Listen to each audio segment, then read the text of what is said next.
I'll call this meeting to order at 6:06 on Thursday, April 9th, 2020. This is a meeting of the Ways and Means Committee. This meeting is being recorded, videotaped, and broadcast by GCTV. If anyone else is doing the same, please notify me at this time.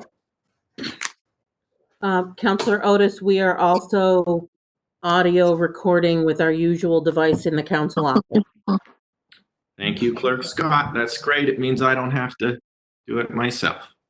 Now I'll ask you, Clerk Scott, to please take the roll. Certainly. Councillor Wheeler, Here. Councillor Forgy, Here. thank you. Councillor Bottomley,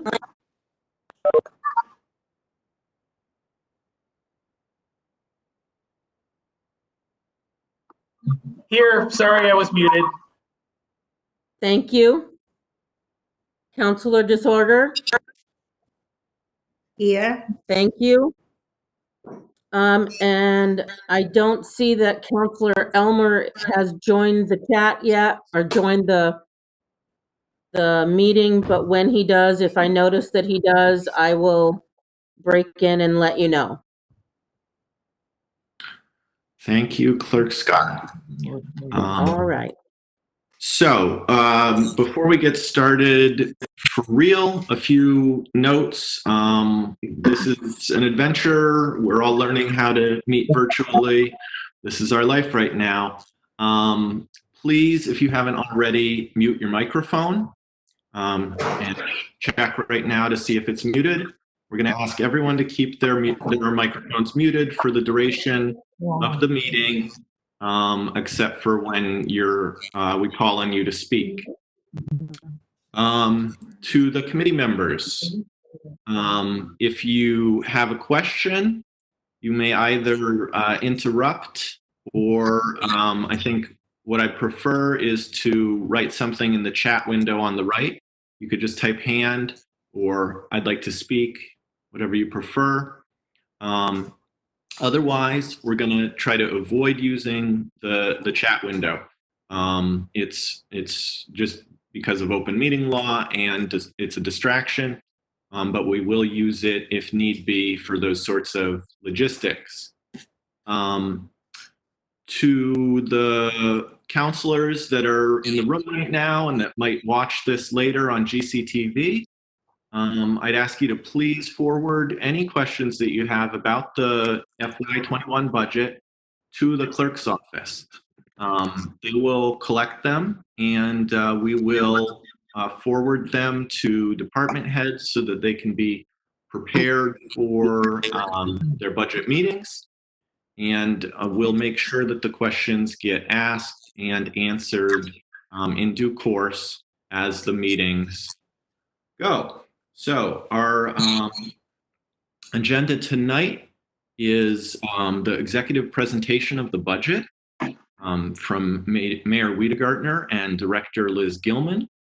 And then we'll move on to the mayor's office budget, executive administration, finance, treasurer collector, and economic development.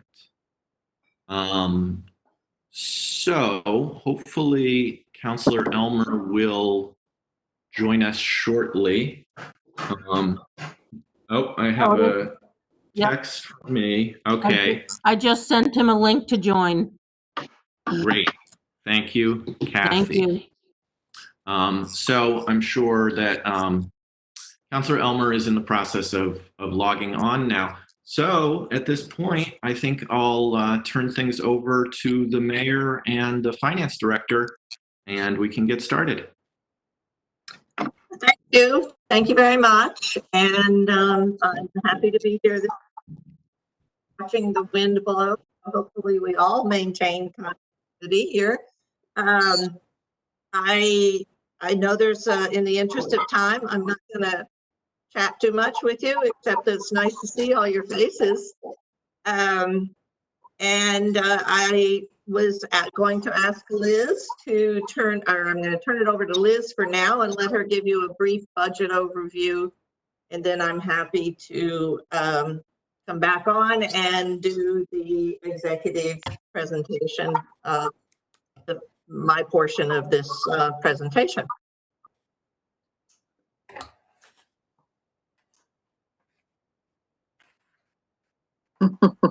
Liz? Thank you, Mayor. Is Director Gilman still on the line? I am. Okay, it's now- all yours. Okay, I'm going to share some documents with you all.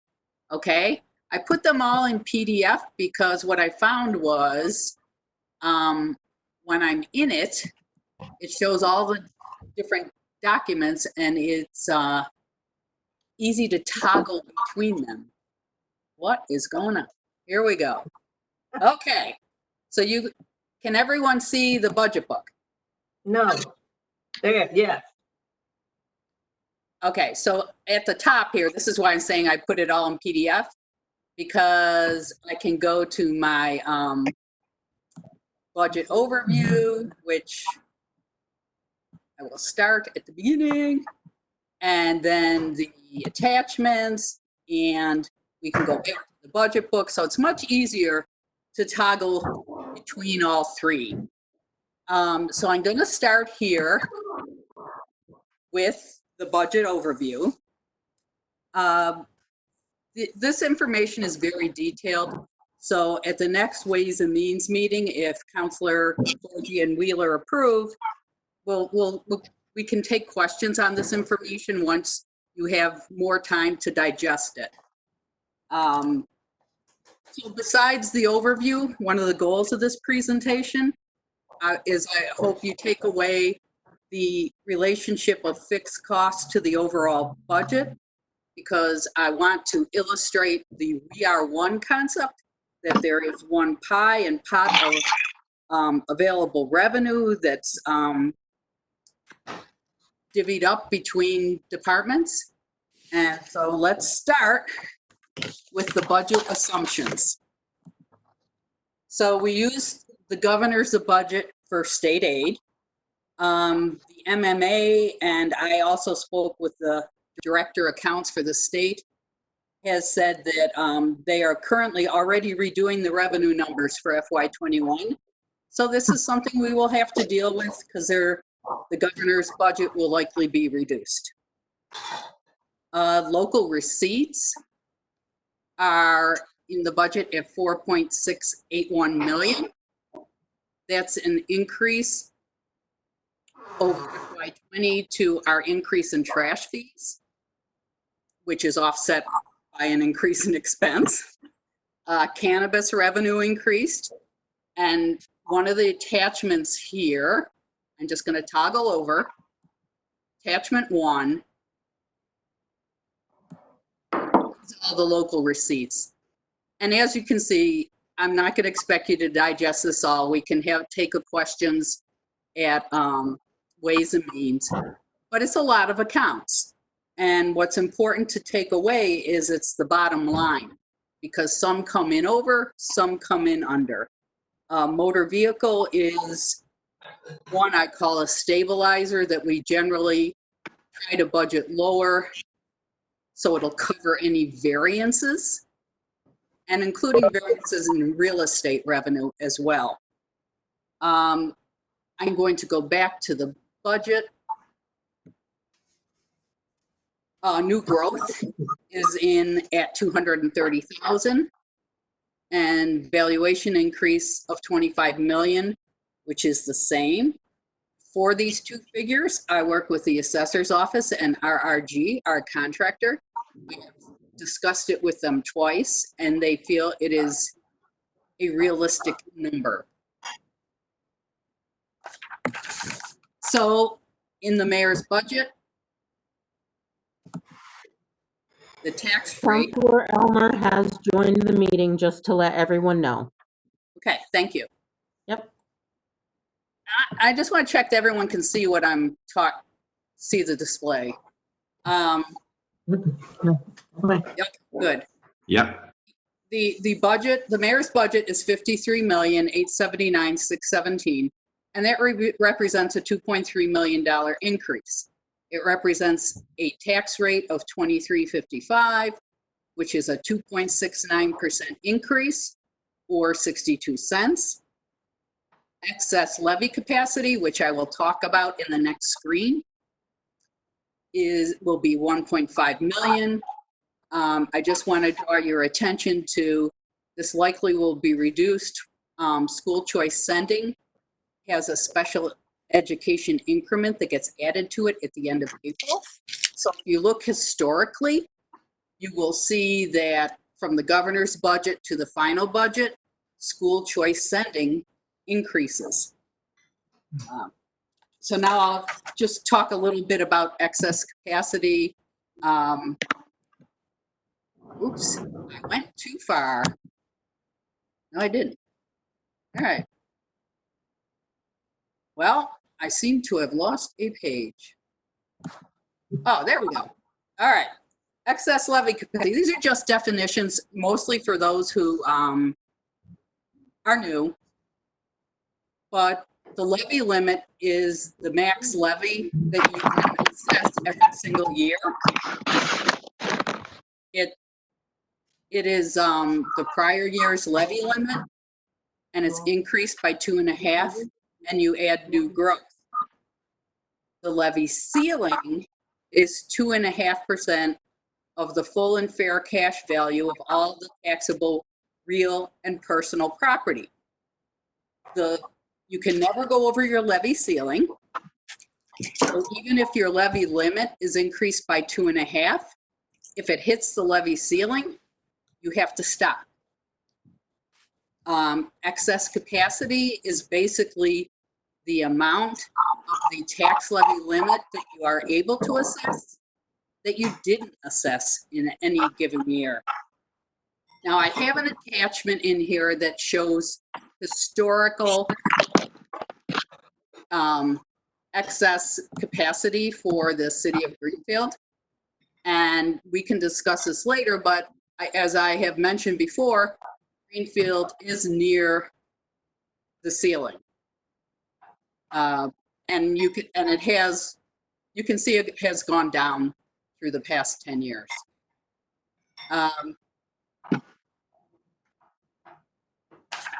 So on the budget, I'll go back to the budget. Oops. Go.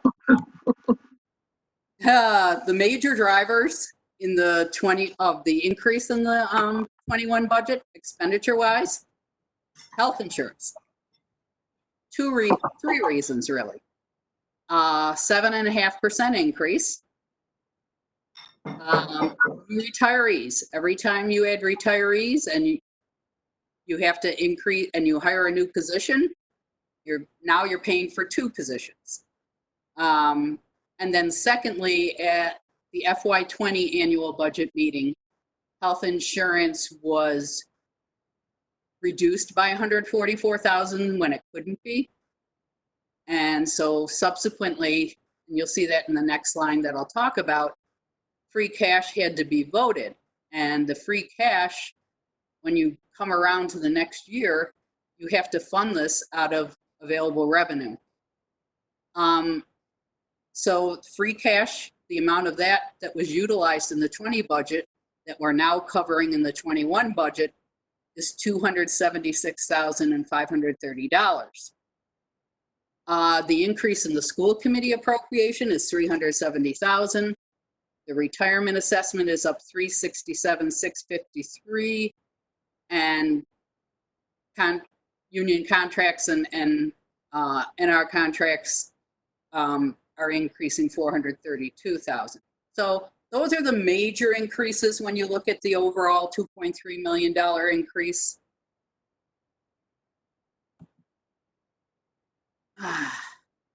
So I talked a little bit about using the free cash, and it was for 3 categories: health insurance, the assessor's contract for RRG, and workers' comp. And as I mentioned, you use the free cash the following fiscal year. You need to cover that with available revenue. And because of that as well, when you're looking at these particular accounts, it also looks like they had a larger increase than they actually did from the adopted budget in for FY20, because a subsequent vote was done to increase the budget with free cash. One of the other significant increases is retirement. I actually have attached the retirement schedule. And this payment schedule is not set in stone because it can be increased with significant pay increases and new positions. And the schedule is determined by PARAC. And the process for it is set by law. It's going to go here. So for the next 16 years, this is what we will be paying for retirement assessment. And what I did was, to the far right column, I showed you what the increase from the prior year is. So it's a significant part of the budget that increases each year. Here. The insurances also went up. I already spoke about the health insurance. Workers' comp, though, too, and you have significant salary increases. The insurance premium is a factor of salaries times experience. So that increases when significant salary increases occur. And then our property liability is estimated at 5% for our carrier. And we also added a lot of transportation vehicles. So you haven't seen this before. I'm trying to graphically show you, and again, I want to talk about the fixed costs because this is a major driver here. How this pie is allocated. And, you know, 30% is our fixed costs. And I'll actually show you the detail in the next slide. But this is the mayor's budget, the $53,879,000, and it's broken down into categories. The fixed costs apply to every department. You can break them down, but it's all interrelated. So this is what the graph is actually based upon. So to the left, I'll start with general government. These are direct appropriations. I'll call them direct appropriations. General government, public safety, public works, human services, culture and rec, and FERCOT. To the right, I have the school direct expenditures, which is the school committee appropriation, Franklin Tech, and Smith Vocational. In the middle, that big blue spot in the middle, are all these fixed costs because they cover everyone. The pension, the retirement pension, the health insurance for active and retired employees, unemployment, Medicare tax, life insurance, workers' comp. Just the benefits is about $14 million or 26% of this budget. Property and liability insurance for everyone is almost $500,000. Debt, and some of that is buildings, some of it is the capital improvement program. So the grand total here is $16.4 million, or 30% of our budget. And I think what we have to do here is realize how it's related. The decisions the general government makes and the decision education makes impacts this central section of fixed costs. All right, let me go on to, so each year, that central section, I have to break it apart for the Department of Education. I have to break it apart for the school costs because they do a end of year report. And So what I end up doing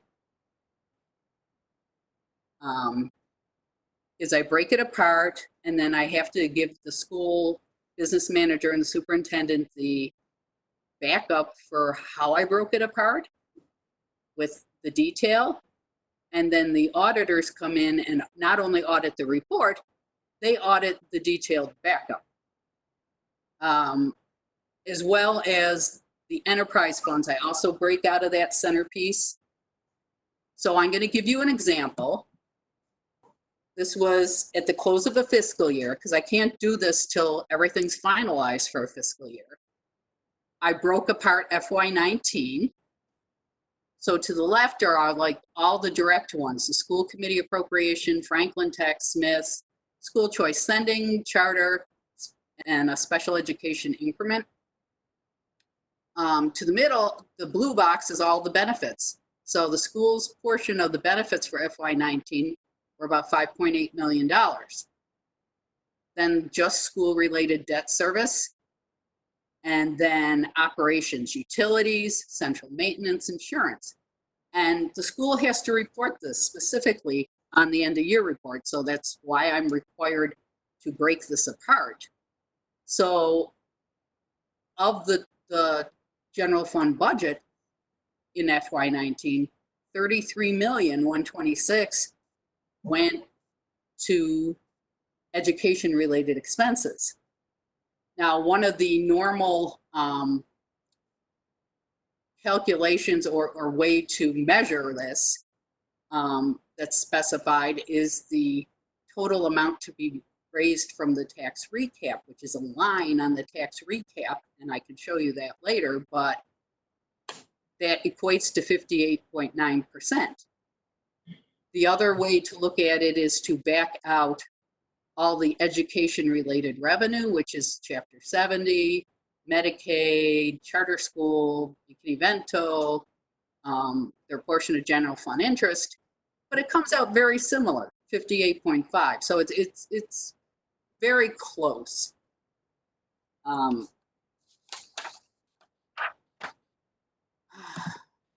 This page.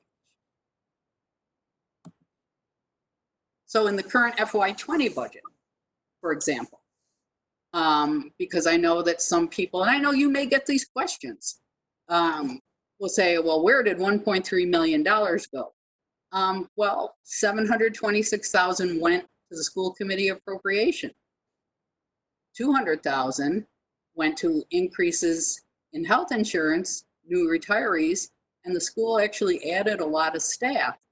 And why that doesn't seem like it would be that much, one family plan on our HMO, one. The city's expense for that now is over $18,000. So if you add 15 people, it's a significant amount of money. School retirement increase, as well as out-of-district tuition. And these are just the larger increases. There's some fewer smaller ones, but all of these expenses, they're net school spending eligible, which means Chapter 70 may support them. And they're also eligible for the Student Opportunity Act. So with all that wonderful news, going forward, what are we going to do? Because it's true that the governor's budget is likely to be reduced. Local receipts likely for the fourth quarter are not going to be that great. But so much is unknown because we don't know how long this will continue. And will local receipts be down for the entire next year? So what I suggest is we identify potential reductions and prioritize them. And until we know get our arms wrapped around, like, how much are we talking about? We won't exactly know, but we will be prepared to where we would reduce. But on the long term, that center fixed cost that I showed you, we really, really have to work on how to control that. And we need to look for synergies and efficiencies between our departments. And then the favorite always is new revenue streams, but you know, they're really hard to find significant new revenue streams. Mhm. So we really have to work on the synergies and make the most of our technology. I think we all have learned just how much we're reliant on the technology through this entire COVID experience. So I would like to, at this point, give it back to the mayor for further comments. I'm not sure what you want me to comment on. Thank you for that presentation, and I hope that it was helpful to all of you, especially to the counselors. Liz has worked very hard on the budget this year with me, head to head for many hours over the course of several months now. So I appreciate the fact that she synthesized everything that we've been doing here since January into a few short slides. I'm sure she's available at any point in time for your questions, so don't hesitate to email her. Now, Right. Excuse me, just I want to interrupt for a minute. Director Gilman, would you turn off the screen sharing so that I think because you're on the same account with the mayor, it's not switching to her when she speaks. So turn it off. Turn the screen sharing off for now. Okay. Let's see. Did it go away? I I just It went away. have a black screen. Lex, Let's see. I'll just unshare. Oh, now I'm lost. Oh, great. Hmm.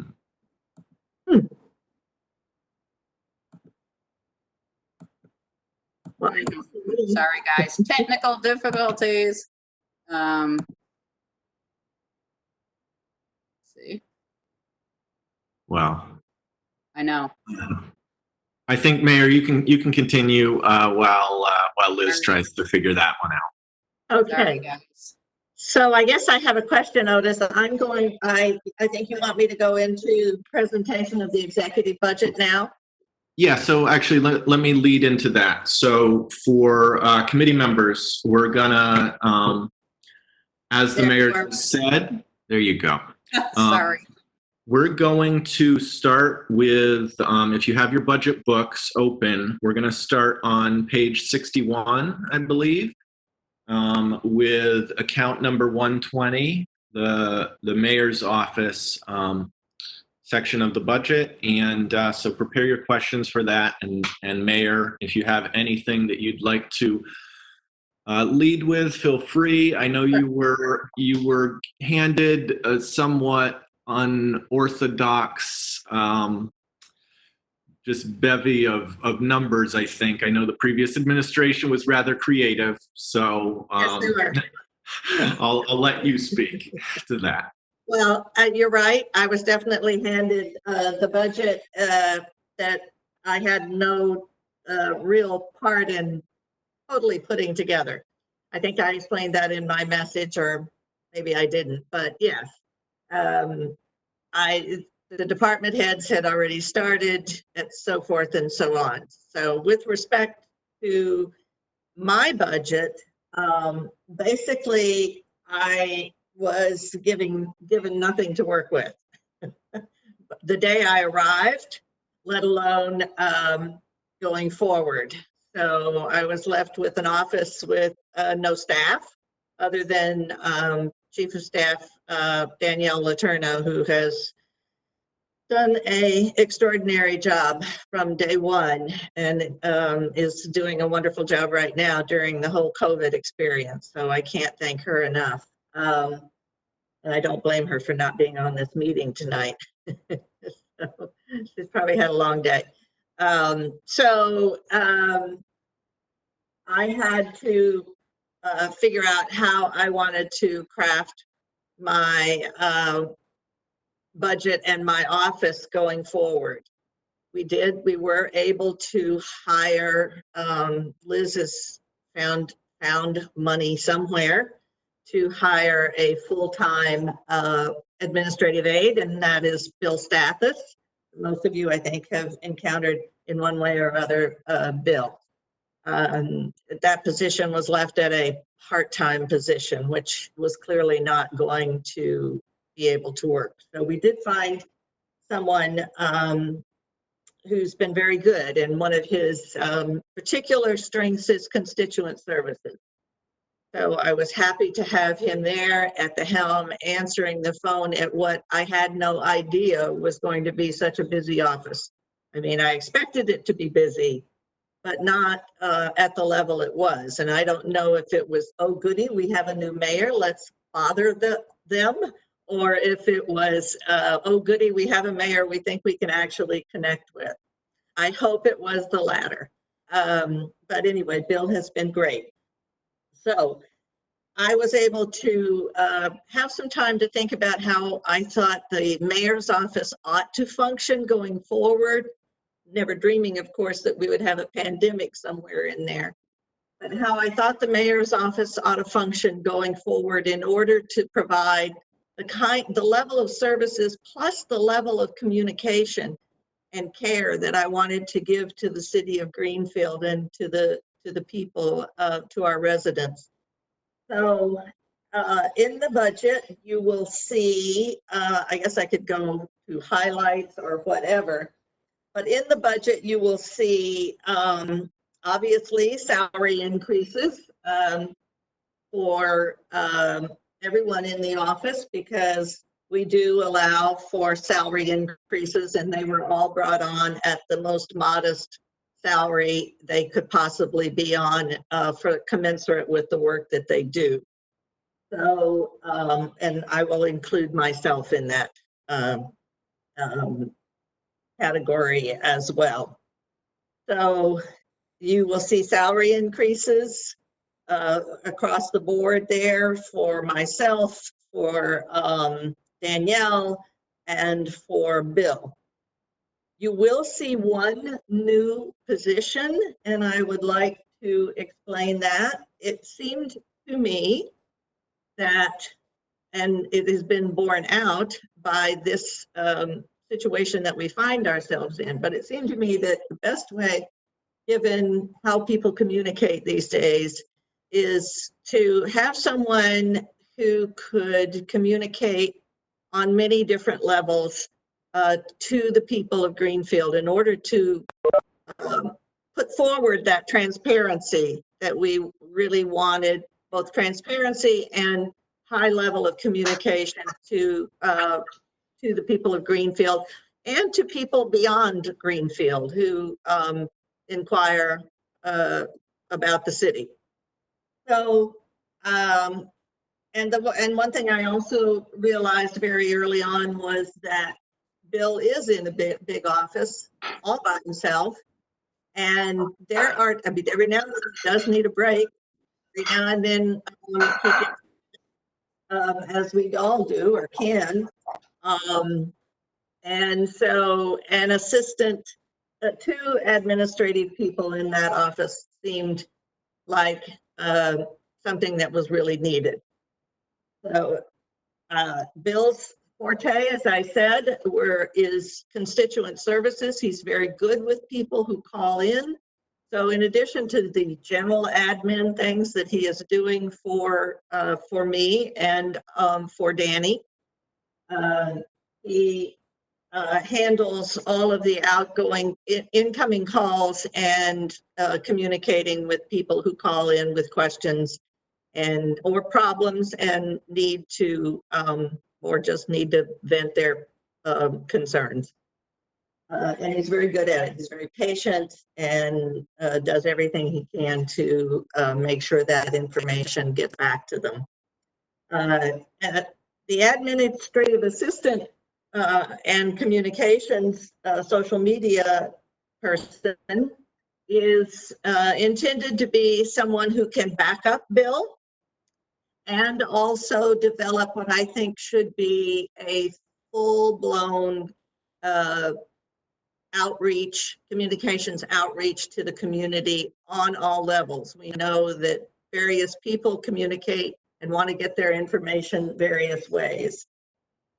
For quite some time, Danny was handling that, plus all of her chief of staff duties, and to a certain extent, she still is. We've had a really great opportunity to do a test run with how much that position is needed with bringing on Keith Barnacle on a temporary basis while we are in the middle of the COVID pandemic episode.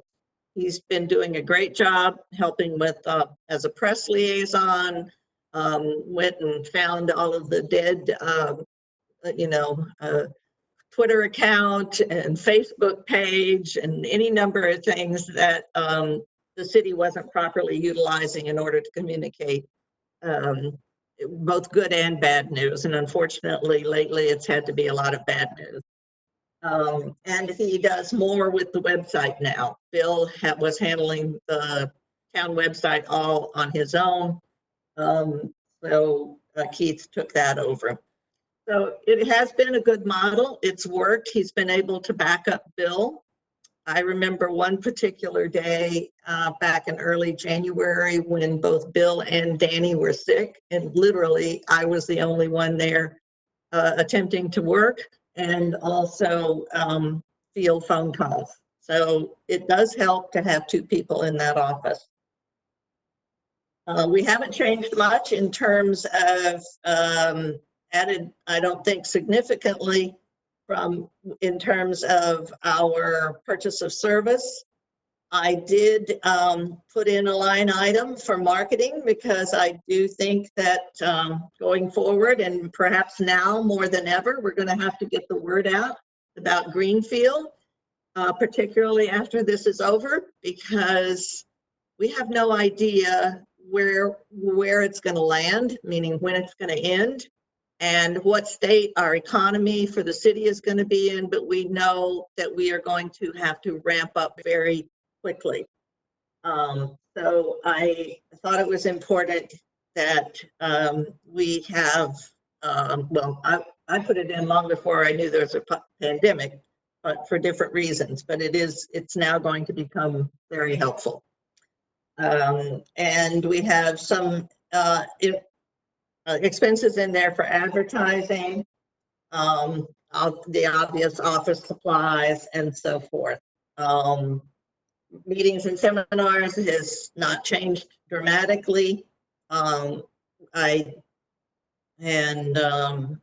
think those are basically standard, and they're really at the cost of whatever we, it's based on the historical costs for those types of events, as is dues and membership. So that takes care of that section. Then there's the executive administration, which literally is the chief of staff.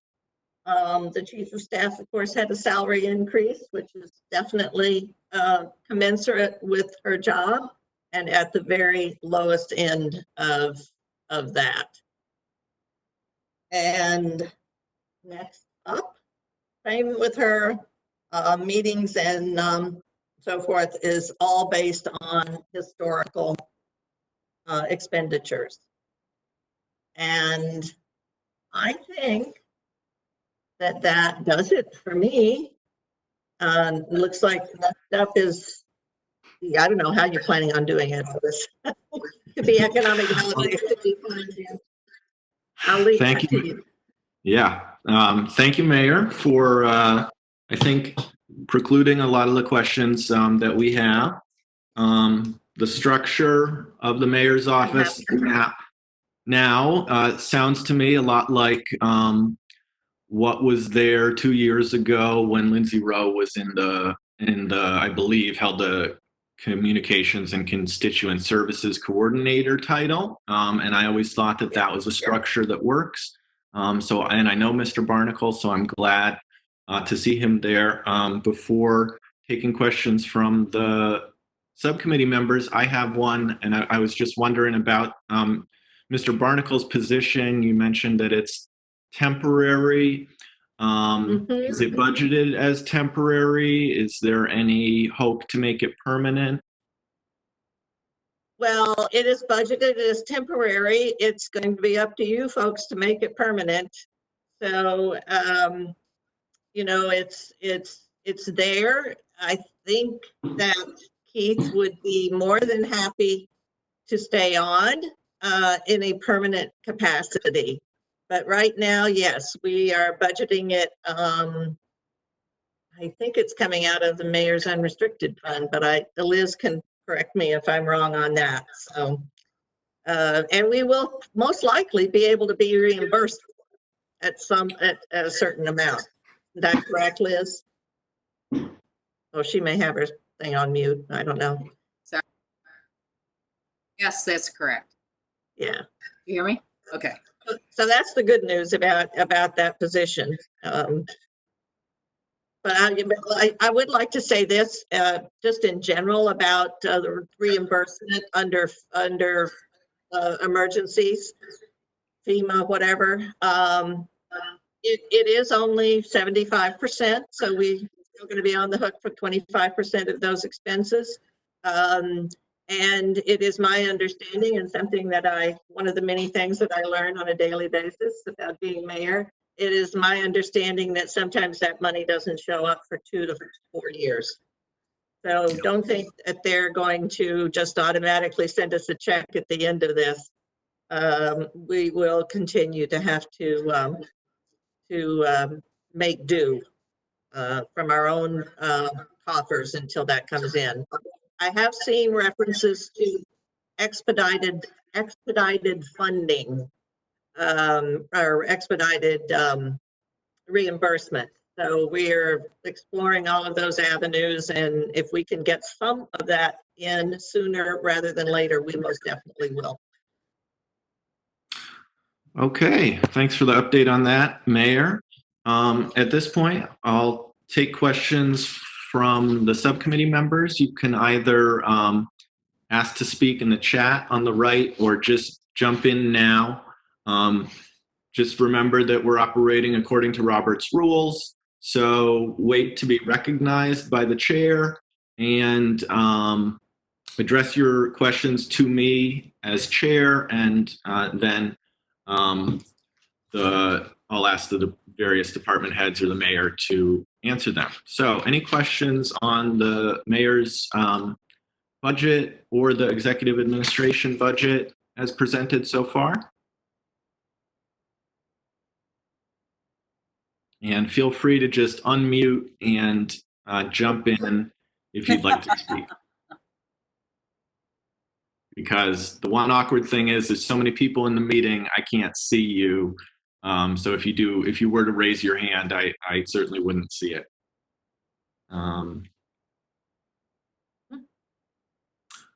I'll keep talking until, this is kind of the more self-explanatory one, so maybe we'll move on without any questions. The things that I would highlight are that obviously the mayor's budget, the actual mayor's salary is dependent upon a vote at full council, which will be, I think, happening at the April meeting. The marketing increase, that seems like a great idea, a small amount of money that could go a long ways, and I really appreciate that. Really? Yes. Councilor Forgy is raising her hand. Okay, I will recognize you, Councilor Forgy. Can you hear me? Yes. Okay. I do want to say I think the mayor's budget, based on my own experience, I think the mayor's budget is right on. I do have a question for Liz Gilman, if that's appropriate. Yes, go ahead. Okay. Liz, I wanted to, I know you don't have the answers, but I wanted to hear perhaps from you and the mayor about an expectation of reduced revenue, which I know you brushed upon in your presentation of the very good presentation, by the way, of how we raise revenue and what we spend. I know budgets have been pushed back for certain things like state income tax filing. I know that you've worked with people before on tax title and things like that. But because of what we're under right now with the COVID, are we considering a 20% reduction in revenue, a 10% reduction from reduced restaurant and hotels, people not, paying property tax on time because they're out of work? Any comments that you have might be helpful. Thank you. Otis? Thank you, Councilor Forgy. And I'll let you answer this. But in general, I think let's try to save questions for Director Gilman for later in the meeting, because we are gonna, I'm gonna try to get to the assessors and treasurer collectors pieces beforehand, just in case they don't want to stay all night. But Director Gilman, would you like to answer? So as I stated toward the end, it's yes, right now we're on track.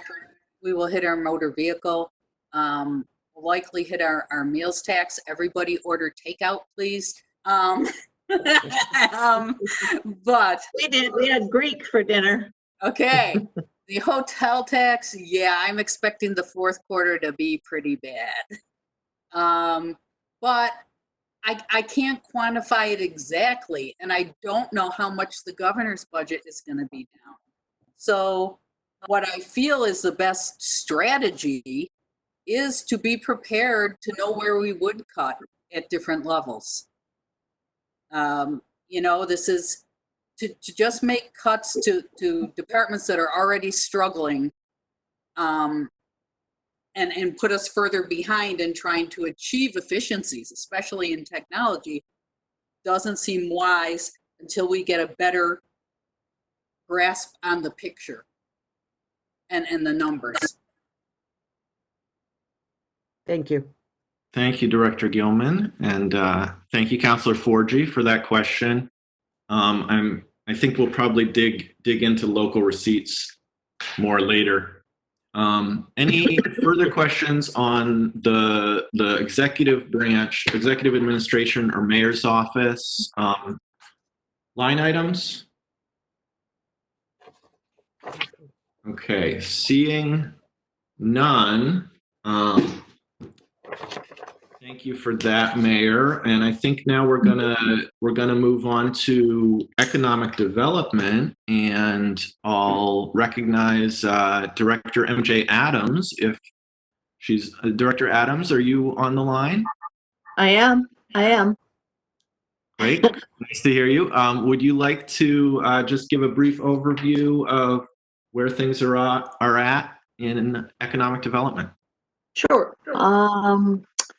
Let me say that when we submitted our budget to, it was in December, things looked a little different than they do now. And I believe that one of the things that we're looking at, well, when I submitted, what I was looking for was to support what I saw as the incoming administration's desire to do more of a marketing and economic development profile for the city. I think we were well staged for that. We actually launched it already. Yes, we did. And then the pandemic hit us. That said, the changes that you see in the budget from economic development from last year to this year are really sort of a little bit of just a little shifting change in terms of staffing support for economic development efforts.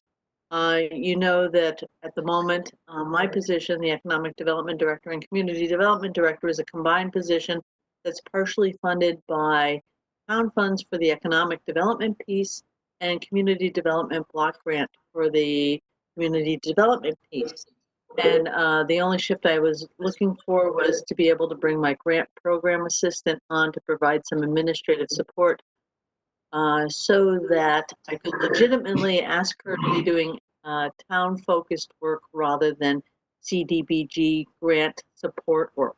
And my responsibilities as the economic development person, in addition to sort of just that general title, are to support some of the more the Greenfield Cultural Council, the Greenfield Redevelopment Authority, and to handle our tax increment financing effort. And clearly, you've heard Mayor Whittegardner wanting to do a major marketing push for the city, which I think we were well positioned, and I believe remain well positioned to do when we come out of this. And I want to just make a general comment about the economy, and I believe that this is a short-term, hard hit on the economy, but we were strong, and I will say that our manufacturing operations continue. They are sort of the baseline in terms of the wealth creation and wages in our community. They are very strong and continuing, and we should be well positioned as we come out of this to continue to refocus and to sort of, we'll need to do some shuffling, but I think we should have an ongoing confidence that the city is well positioned for growth. So that's really the only change in my budget is a slight shift between adding my grant program assistant onto the general fund for some funding. Oh, and rent I have to pay because I share office space with GSET. Got it. Thanks. Thanks for that, Director Adams. I'd love to support more time for the grant program assistant. I think that's a really good use of a small amount of dollars, relatively speaking. I'm going to start with one question here, just because one of the things that we always do through this process is pretty much ask about every single line item that has an increase of more than, say, $200.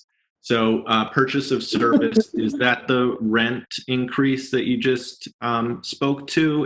The purchase of service is up from about $6,500 to a little over $10,000. Yes, that would be my rent increase. That's my rent increase. What I'm doing is right now, the rent, my CDBG fully pays the rent for my department's space over at GSET as part of their budget.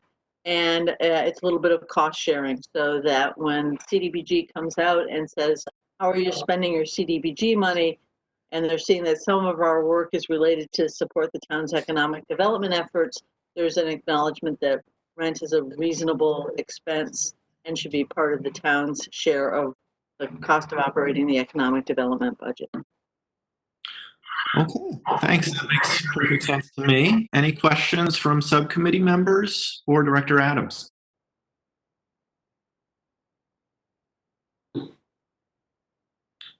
Hearing none, I think you're off the hook, MJ. Thanks for that. You're welcome to continue and stay on the line if you want, but you're also welcome to go make dinner. Thank you. Thank you. Otis.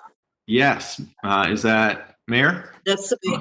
Yeah, before MJ goes, I just want to acknowledge something very quickly about MJ's efforts at the command center. She has been working very, very, very hard, doing with both of her hats on, and she's worked very hard with ServiceNet to get their homeless shelter beefed up a lot so that we can handle whatever COVID's going to bring us with that. And she's also now starting to focus on how we might be able to utilize some of our funding to help small businesses here in town, as well as communicating with the manufacturers to make sure that they're getting everything they need as well and doing fine. So I just want to commend MJ for that effort. And I do want to say, and I will bring it to Wednesday, the regular meeting, we did have a wonderful ad created that was supposed to go into a region-wide magazine, focusing on site acquisition people for people that want to bring new businesses in. So in anticipation of the expansion of the I-91 park, we thought we ought to get ahead of that game. And it's a beautiful ad, and that whole thing has been delayed to the fall now. But I will bring it just so you can see at least the beginning of our efforts. That's it. Okay, great. Thank you, Mayor. I think it really should go without saying that the city gets more bang for its buck from the economic development budget than really any other department. So kudos. We will now move we may move. I was going to move to the assessors part of the budget on page 66. Clerk Scott, do you know if Assistant Assessor Kimberly Mew is on the line? I'm here. Okay, so we've got Assistant Assessor, soon to be Chief Assessor, hopefully this year, Kimberly Mew on the line. And Ms. Mew, would you like to give a brief introduction to what's going on in the Assessors Department this year? Sure. So as you can see, there is a small increase on my salaries. This is because I will be finishing my classes. I was expected to have been completed with all but one at this point, but because of this pandemic, I have 1 week-long class and 1 2-day class to finish. So once that's completed, the arrangements with the previous mayor were that I would then become the chief assessor. At this point, I am still the assistant assessor being appointed the chief assessor due to our charter.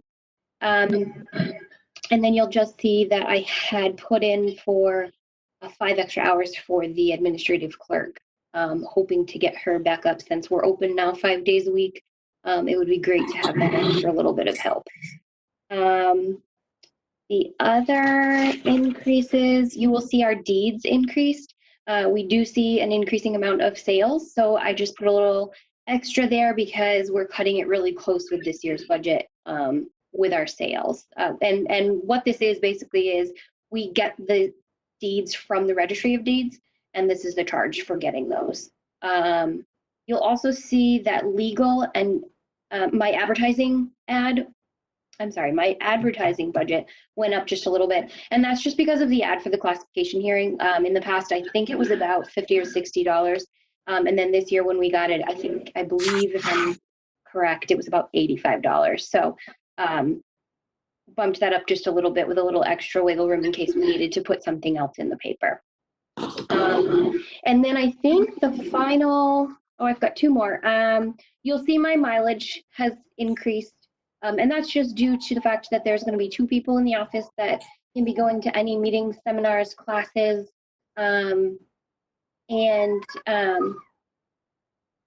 This year, again, we're cutting it very close. However, this year there's been a little bit more travel than normal. So I just increased this just a small bit from last year. And my last item that I increased was our dues and memberships. In the past, it's been just myself.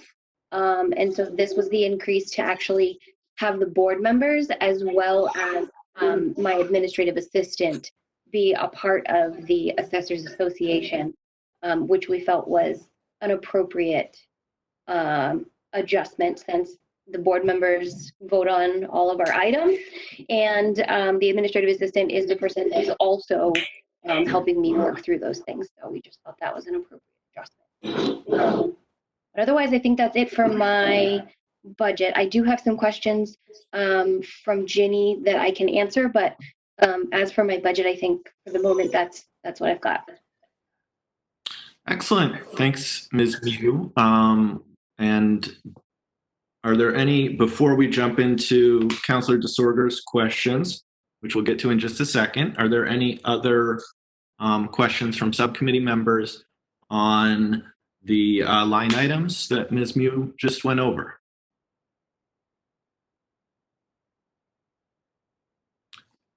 Seeing none, why don't we jump to any of the questions that that you feel like you can answer, and please read them aloud so folks know what you're referring to. Sure. So the first question was for several years, actual reassessments, particularly of business properties, businesses and properties, has not been done. Could you speak to that? It appears that in light of the fact that Greenfield has never won an ATV hearing, there's a problem with inaccurate assessments. I'm not 100% sure exactly what is being referred to, so if I could get clarification on that question, that would be great. I might be able to answer it. I'm not 100% sure exactly what the actual reassessments is referring to. Councillor DeSorger, would you like to try to clarify that?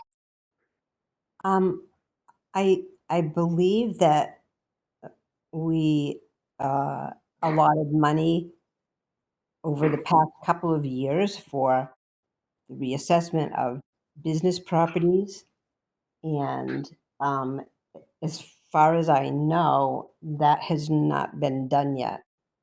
Is that correct? That's actually in progress right now.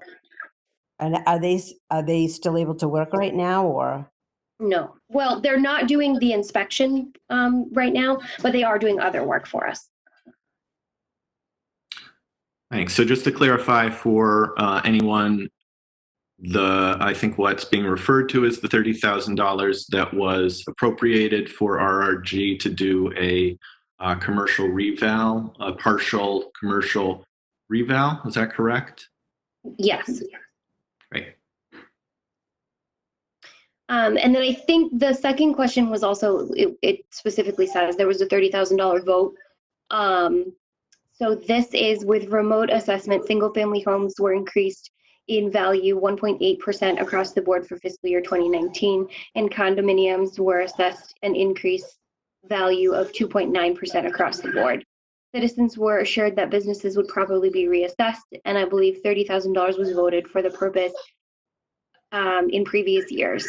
Patriot Care, I think is what that is, never did them.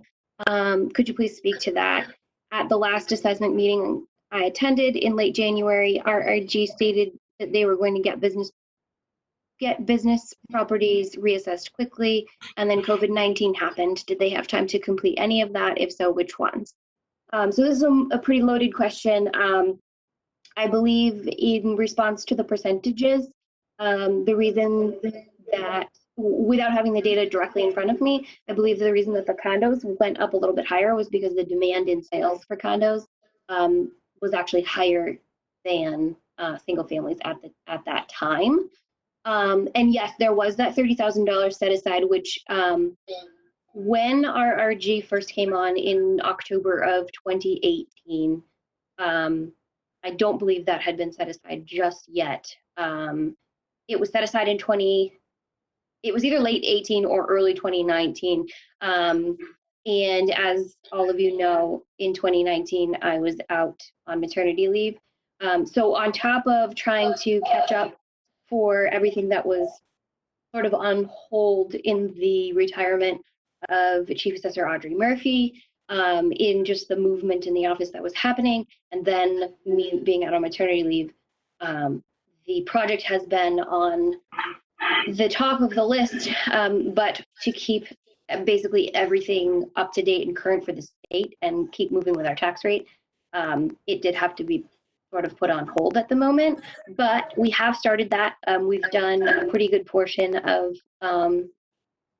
the area towards the Rotary has been just about completely done.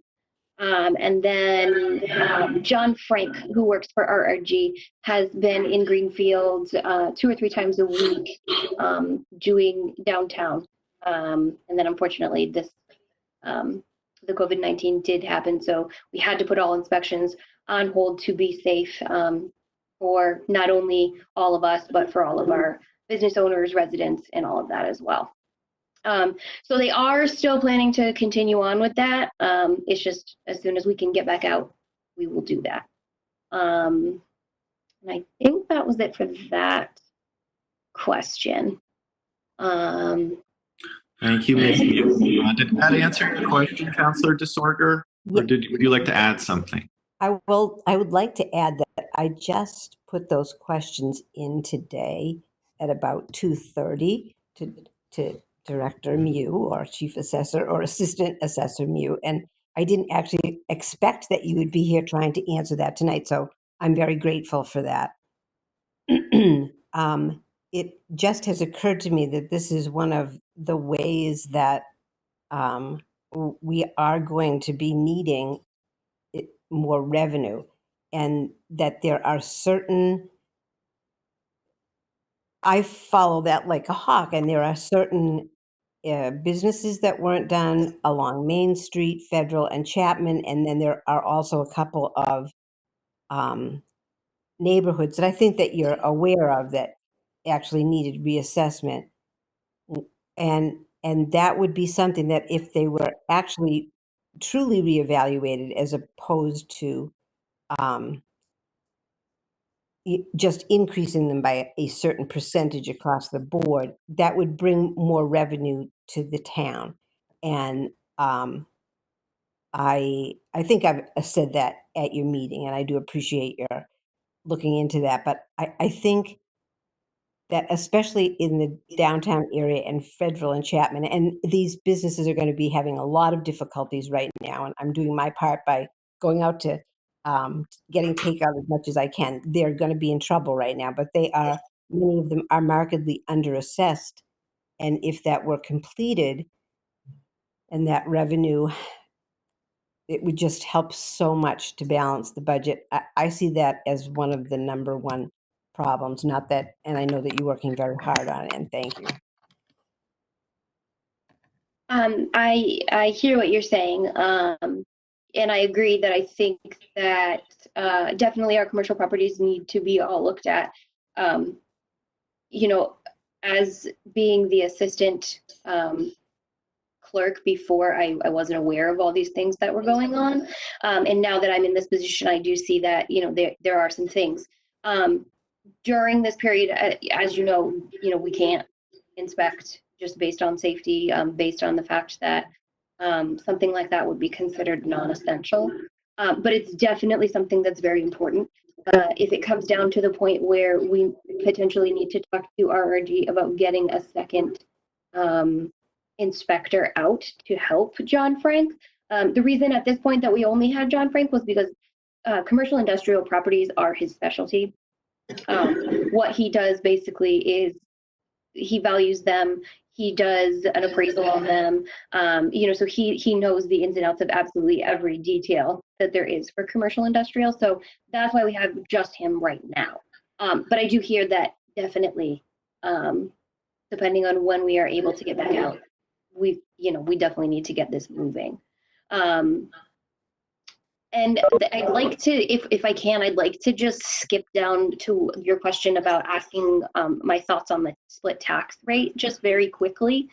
I think just hearing what you just said, seeing that our businesses are only about 25% or less of our total population at this point in the game, due to that and due to everything that's going on, I feel like a split tax rate wouldn't be in our best interest this year. In the future, it's certainly something to look at, but at this point, what we need to help our values come down for the residential people, or not our values, our tax rate, is to have businesses, get businesses in town.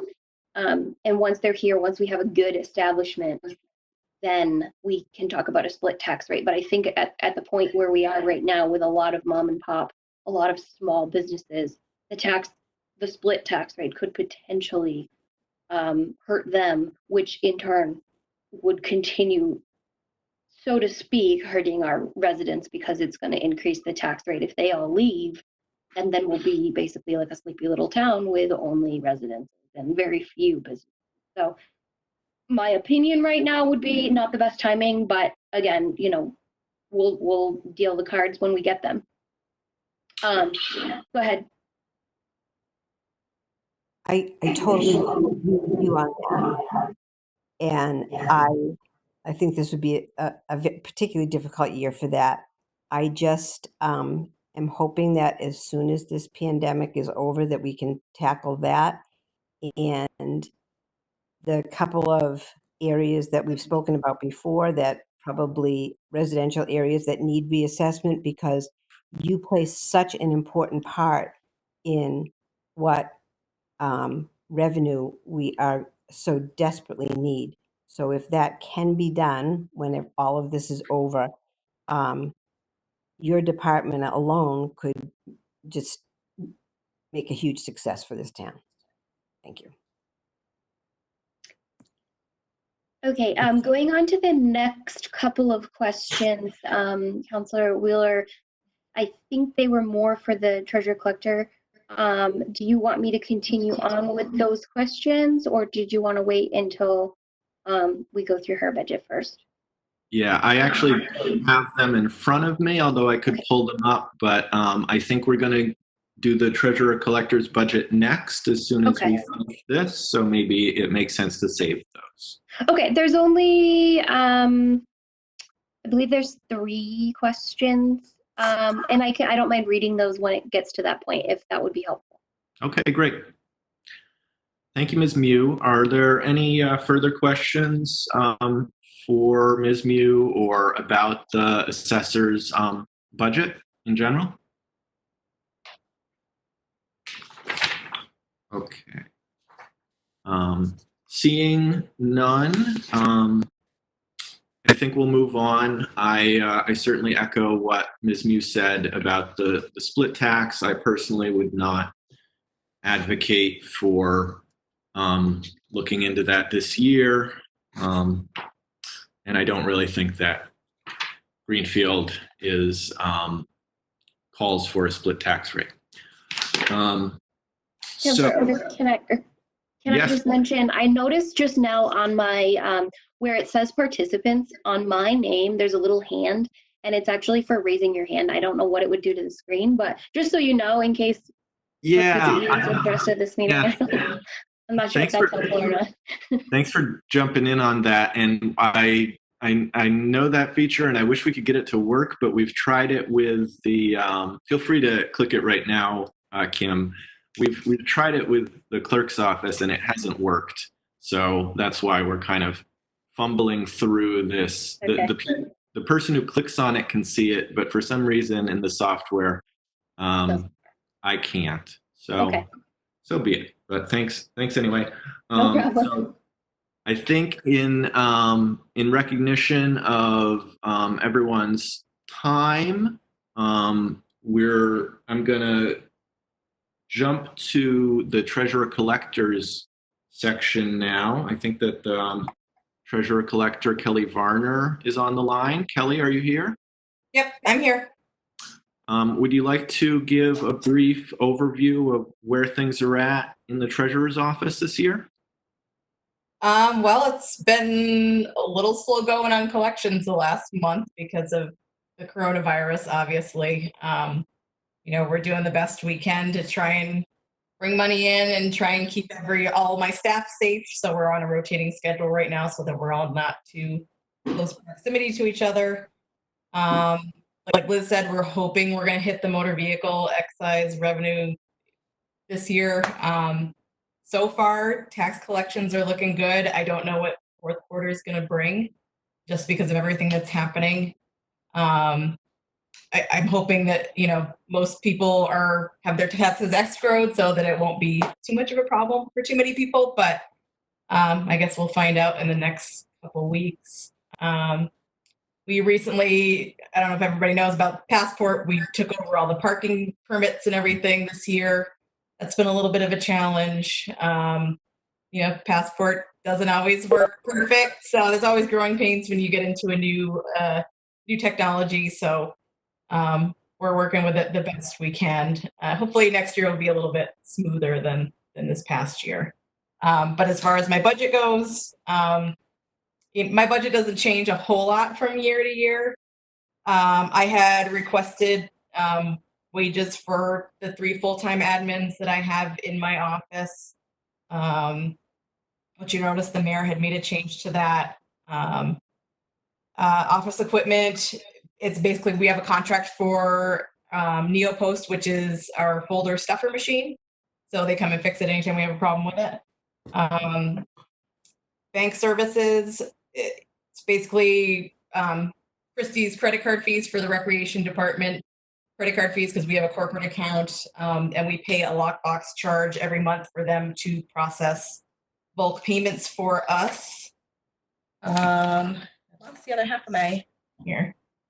Bond issue expense, that's basically for any expenses we have to incur for borrowing money for the year. Next year, we won't be bonding, but we will have short-term notes that we will at least have to renew, and depending on what goes through for capital projects, we'll have to borrow more money, I'm sure, for some of them. So that's basically what that cost will cover. Schooling, same price every year. This year, I will be able to get certified to be a collector, so I will be certified collector and treasurer. So 100 whopping dollars is not too bad for a year's worth of school. Printing expenses, that's basically our toner. We pay to have our real estate and personal property bills printed by our deputy collector, just because his bills are much easier to read than the bills that come out of Munis. When we first switched over to Munis, we had a lot of complaints about people not understanding the bills. So we switched over to him to do some of that for us. It also includes any forms like for W-2s and stuff like that that we all need for the end of the year. And then paper and stationery, just exactly what it is. Paper for printing bills, paper for forms, anything like that. Meetings and seminars, just exactly what it is. I have to go to a couple meetings to keep my credits up every year for my treasurer's designation. Mileage is for the miles to go to the seminars, and dues are what I have to pay to stay active member of the Treasurer Collectors Association. So my budget's not terribly exciting. All right, thanks, Ms. Varner. That's pretty straightforward.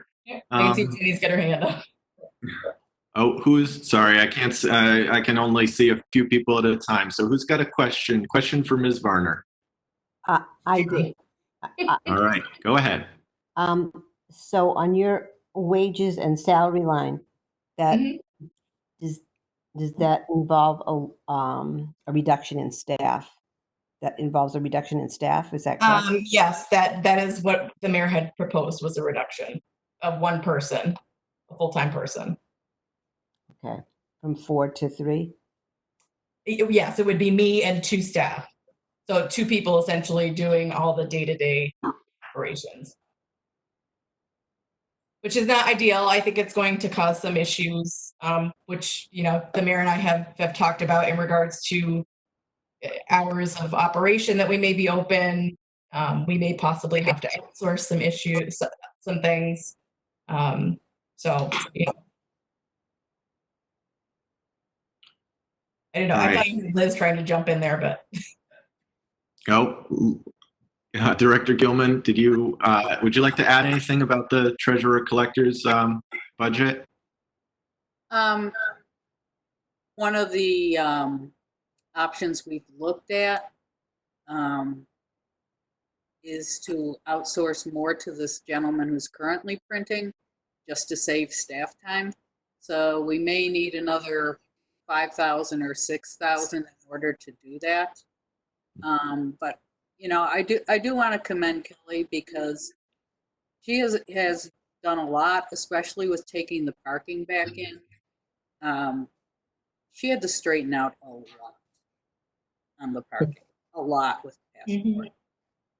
And so, both Kim and Kelly, they're bringing the money into the town from the tax levy. So they're very important offices. Thank you.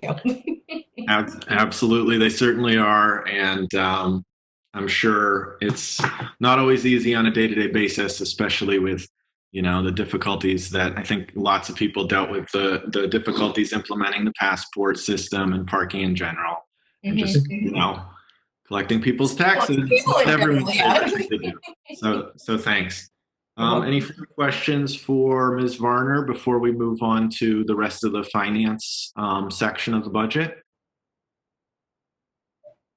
Did Kim said she had some questions? I don't know what those were. I do. That's right. Would you like to read those for us, please?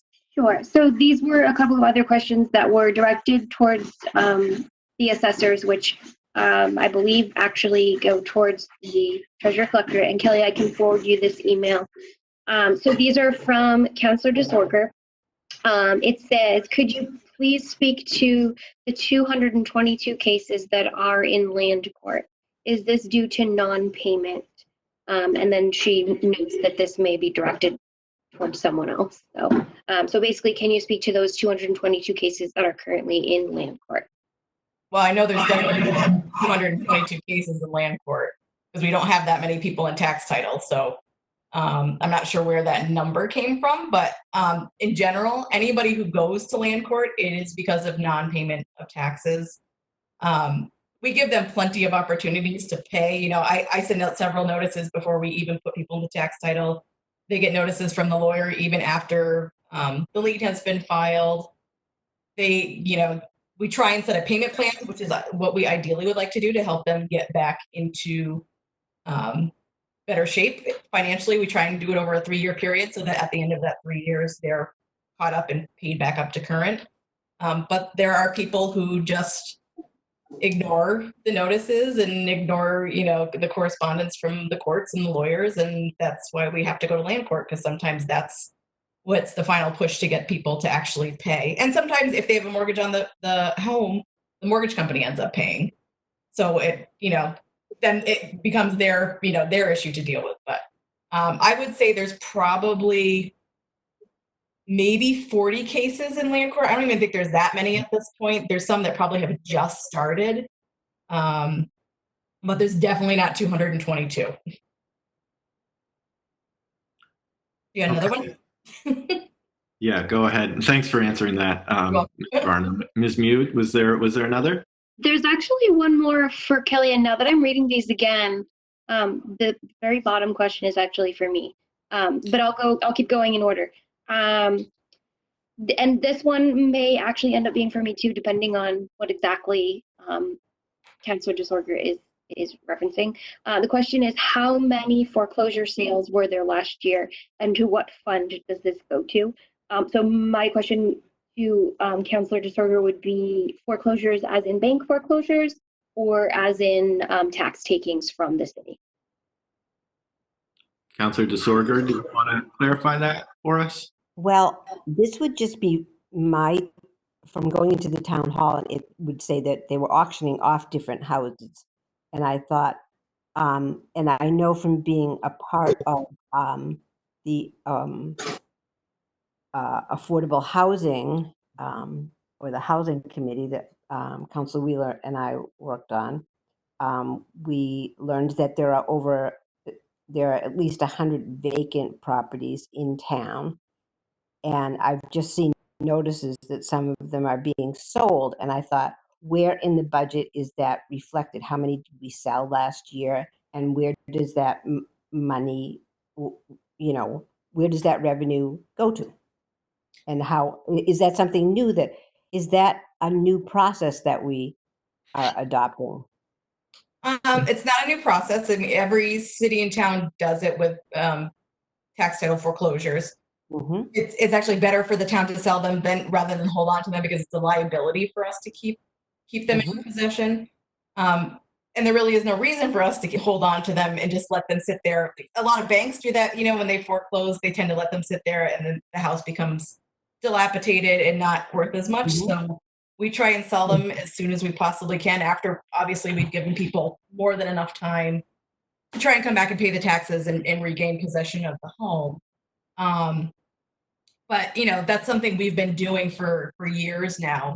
The last auction we had, it was mostly land. It wasn't, I think I might have sold 1 or 2 houses. I don't remember offhand. But we don't, now that people know the process, I think there aren't as many of those types of sales going on. when I first started back in 2011, they didn't really do that process. So there was a lot of houses that the town had taken that were just sitting there. So I think at first we had sold a lot of them to try and get rid of the inventory, but now it's not happening as often. People are either, finding ways to pay the taxes or entering into payment plans, or, they're selling the properties, which is always, their right before the town forecloses on them. And I try and encourage people to, do something that can better your situation. We don't want to take the house. We just want the tax money. That's all we want.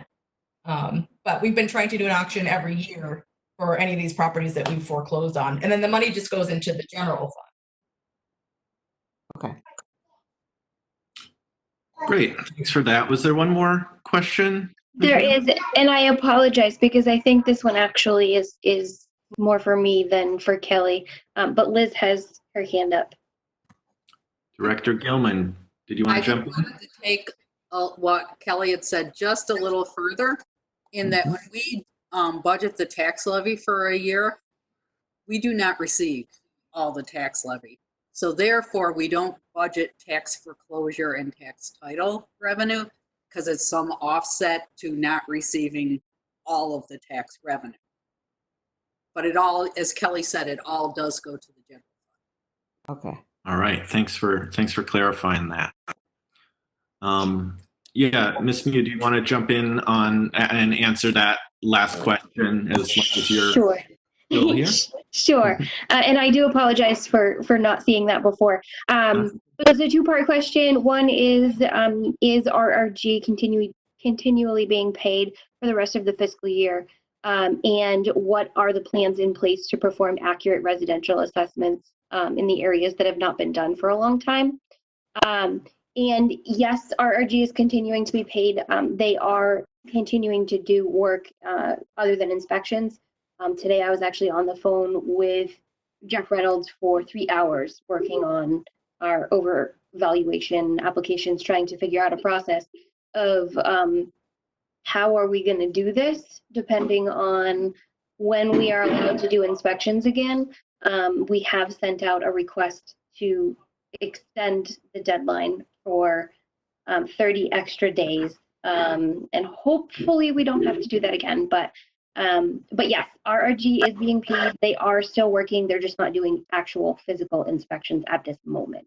And the answer to plans to keep accurate assessments would be to continue general inspections on all types of properties. We certainly do need to focus on the ones for the commercial and industrial reval, which is being done, but definitely those particular neighborhoods that were referenced in a board meeting, or any others that are brought to our attention that seem to be a little off the curve. Definitely, we need to look at those first. The state does require that we do a quarter of our town every 5 years. So we definitely want to make sure that that's being done. Otherwise, our tax rate won't be set. So I think a short-winded answer would be just to continue to try to look at the properties that or neighborhoods that potentially haven't been done in a while, and just continue to keep up with the state requirements so that we can get everything done on time, as well as keeping everything as accurate as possible. Thanks, Ms. Matt, and sorry. Oh, do we have a question from? Oh, not It might sure. be my son. Oh, that's fine. Wow. Councilor Wheeler, Councilor Disorder has her hand up. Okay. Councilor Disorder, did you have a question for either Ms. Mew or Ms. Varner? Ms. Mew. Last question. That 30-day extension, how does that line up with the Mass General Law and the Appellate Tax Board? Were extensions given to them through COVID-19? Do you know? At this moment, the Appellate Tax Board is completely shut down. They're sort of taking it day by day, is what it sounds like. They don't really have a plan as to what's going on. But I think from speaking to Bill Doherty, it sounds as though it's something that they're going to be talking about daily. It's something that they're going to be working on. And I think once we sort of get an answer as to what's going on in the world, maybe we can get a better answer from them. I do apologize for not having a better answer for that, but I think that they're going to be working with us to try to, if someone does want to appeal, to make sure that they have that right to do so. But I can certainly send an email to Bill Doherty and just double check that anything has been passed that maybe we don't know about yet, and just voice that there is concern about that for sure. And thank you very much. That all of those things came to very shortly, just a little while ago. So thank you so much. You're welcome. Thanks for all you do. Yes, thank you, Ms. Mew. And Ms. Varner, are there any further questions on assessing or treasurer collector's budgets before we move on? All right, seeing none, thank you both for everything. You're welcome to have dinner or see your kids, or we'll just stop listening to us. But you can hang on if you want. Thank you. Thanks. So we will now, I believe, move to page 68 on the budget book, account 135, finance and accounting. We'll do the general financial administration, and I'll turn it over to Director Gilman to see if there's anything. Director Gilman, is there anything you want to add before, or do you want to move right into questions? Just that I know it seems like I might have been here longer, but I started in November of 2018, and it's been a little over a year. And I think having seen Director Varner and Director Mew, seen how much they've grown, and as you can see that in their budget presentations, it's been a roller coaster of what we've gone through and what we've needed to accomplish in a very short time. And so I will move to the accounting area and give extreme acknowledgement and kudos to Angelica Desroche, because Angelica has taken on so much and grown so incredibly much through this past year. And what the department has accomplished in converting Munis to the payroll to Munis. 2 systems have been utilized for 3 years. 3 years, imagine that.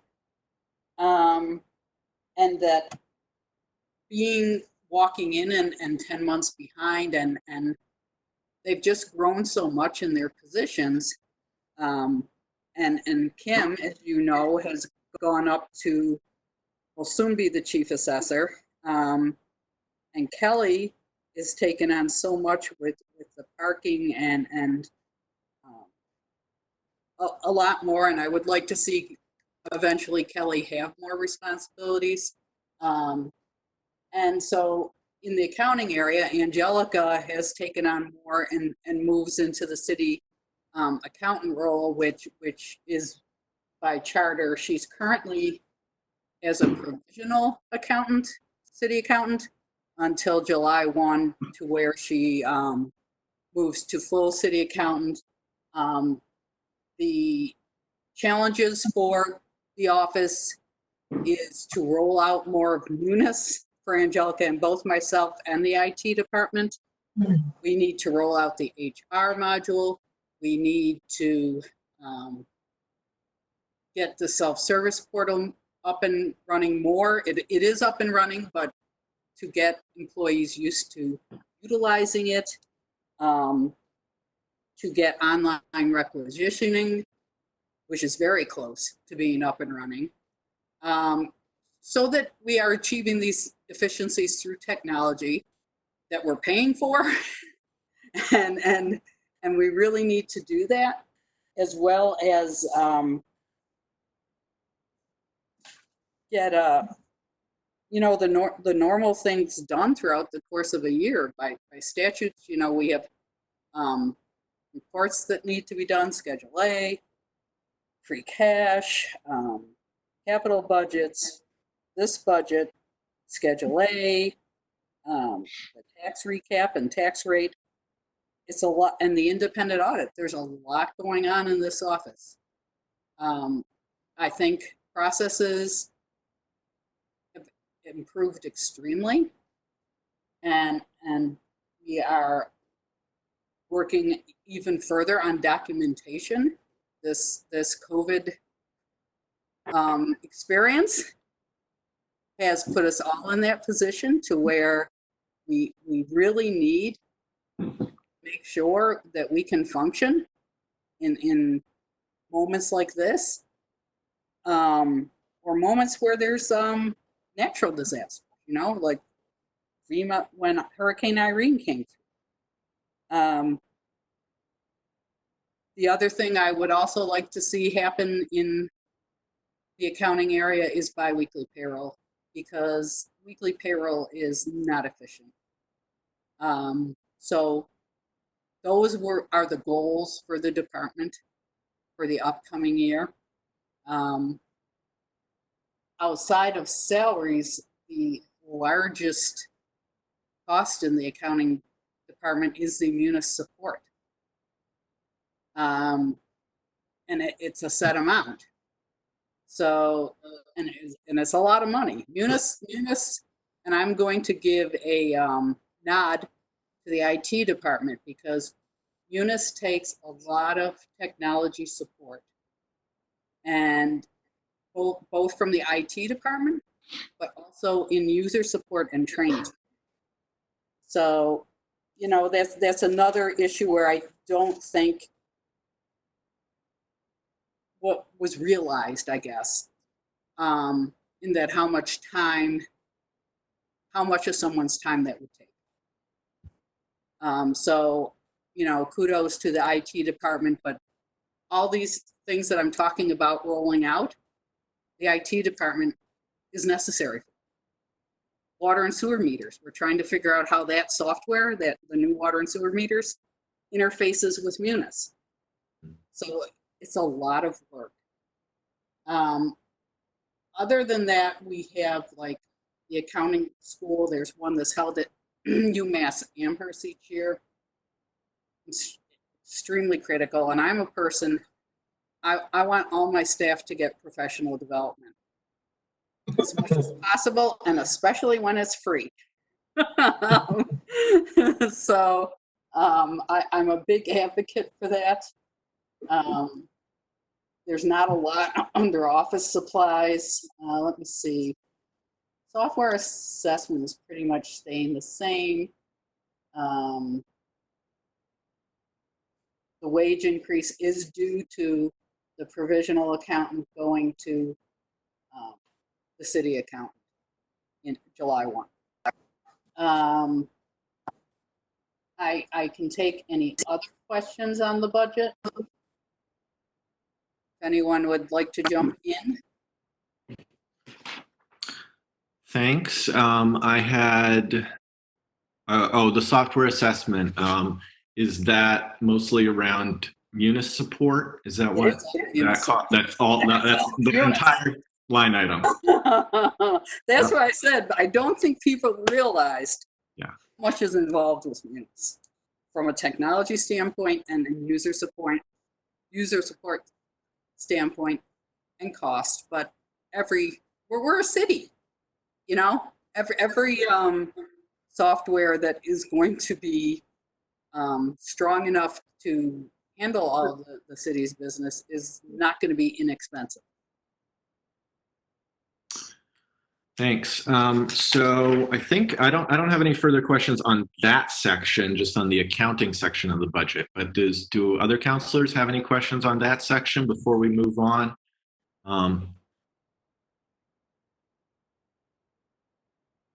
Seeing none, and feel free to interrupt me if I just couldn't see your hand or whatnot. We'll move to the reserve fund. We're kind of going to jump through a whole bunch of line items with Director Gilman here. So account number 132 on the same page, page 68 of the budget book. Looks like, so I just had a question about the reserve fund transfers because we haven't had those, I think, in the past 2 years. We had a few small ones, but not small anything ones, but really not significant. Yeah, right. So, but you anticipate more this year? No, I'm level funding. Well, we don't know what this year's bringing, honestly. Well, you know, we talk about what's not going to be covered by COVID, and you know, thank God we have the stabilization account that we have. That's one thing. You know, if ever there was a time where you could say, this is why you need a stabilization account, this is it. But a certain amount of the expenses are not going to be covered. If departments can't cover it, they might come to you. We will still try and seek reimbursement from FEMA, but I'd be hesitant in reducing that because of the COVID right now. But for everyone who does not know, this is a request that is made to City Council directly to request that some of the funds are transferred to their accounts. Right, and that will be on the agenda of an upcoming council meeting.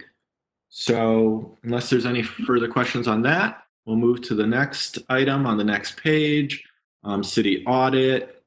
For anyone who doesn't know, the city council works with the finance department to choose an auditor. Powers and Sullivan was chosen for a 3-year contract, which I believe they have begun and are in the process of. And we see no big change there, correct? Correct. I will comment that the process went so much better this year in selecting an auditor. And once I've gotten Powers and Sullivan to get on it, they have been very good to work with. Yes, we are doing somewhat remotely. We have been doing it since the beginning of February. And we're at a point, it will probably go on for another 5 or 6 weeks with the audit. But I am impressed with them, with what they're doing remotely. Great. Any questions about the audit from subcommittee members? Hearing none. I'm going to move on to page 71, account numbers 150 and 151. And we'll take questions on legal counsel. These questions might be addressed to Director Gilman or to the mayor. I'm ready. Anybody else wants to ask questions? Give them a break.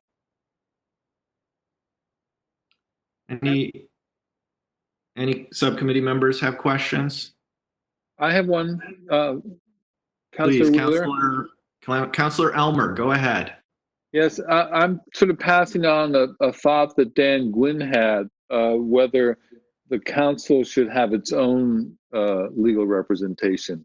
And I wondered if you could ask the mayor what she thought about that. Thank you, Councilor Elmer. That's a great question, which I think has been brought up before. Mayor Wiedegartner, would you like to address that?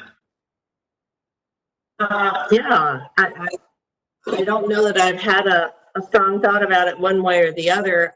What I will tell you is we are a municipality, and as you know, we're going to be sued.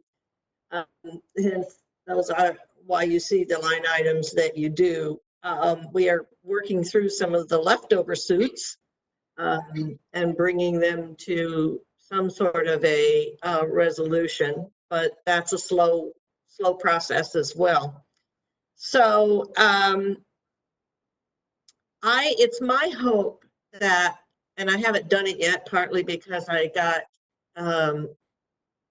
waylaid by the same thing that everybody else has gotten waylaid by, which is the COVID. But I'm very pleased with the work that Gordon does on the labor and employment side.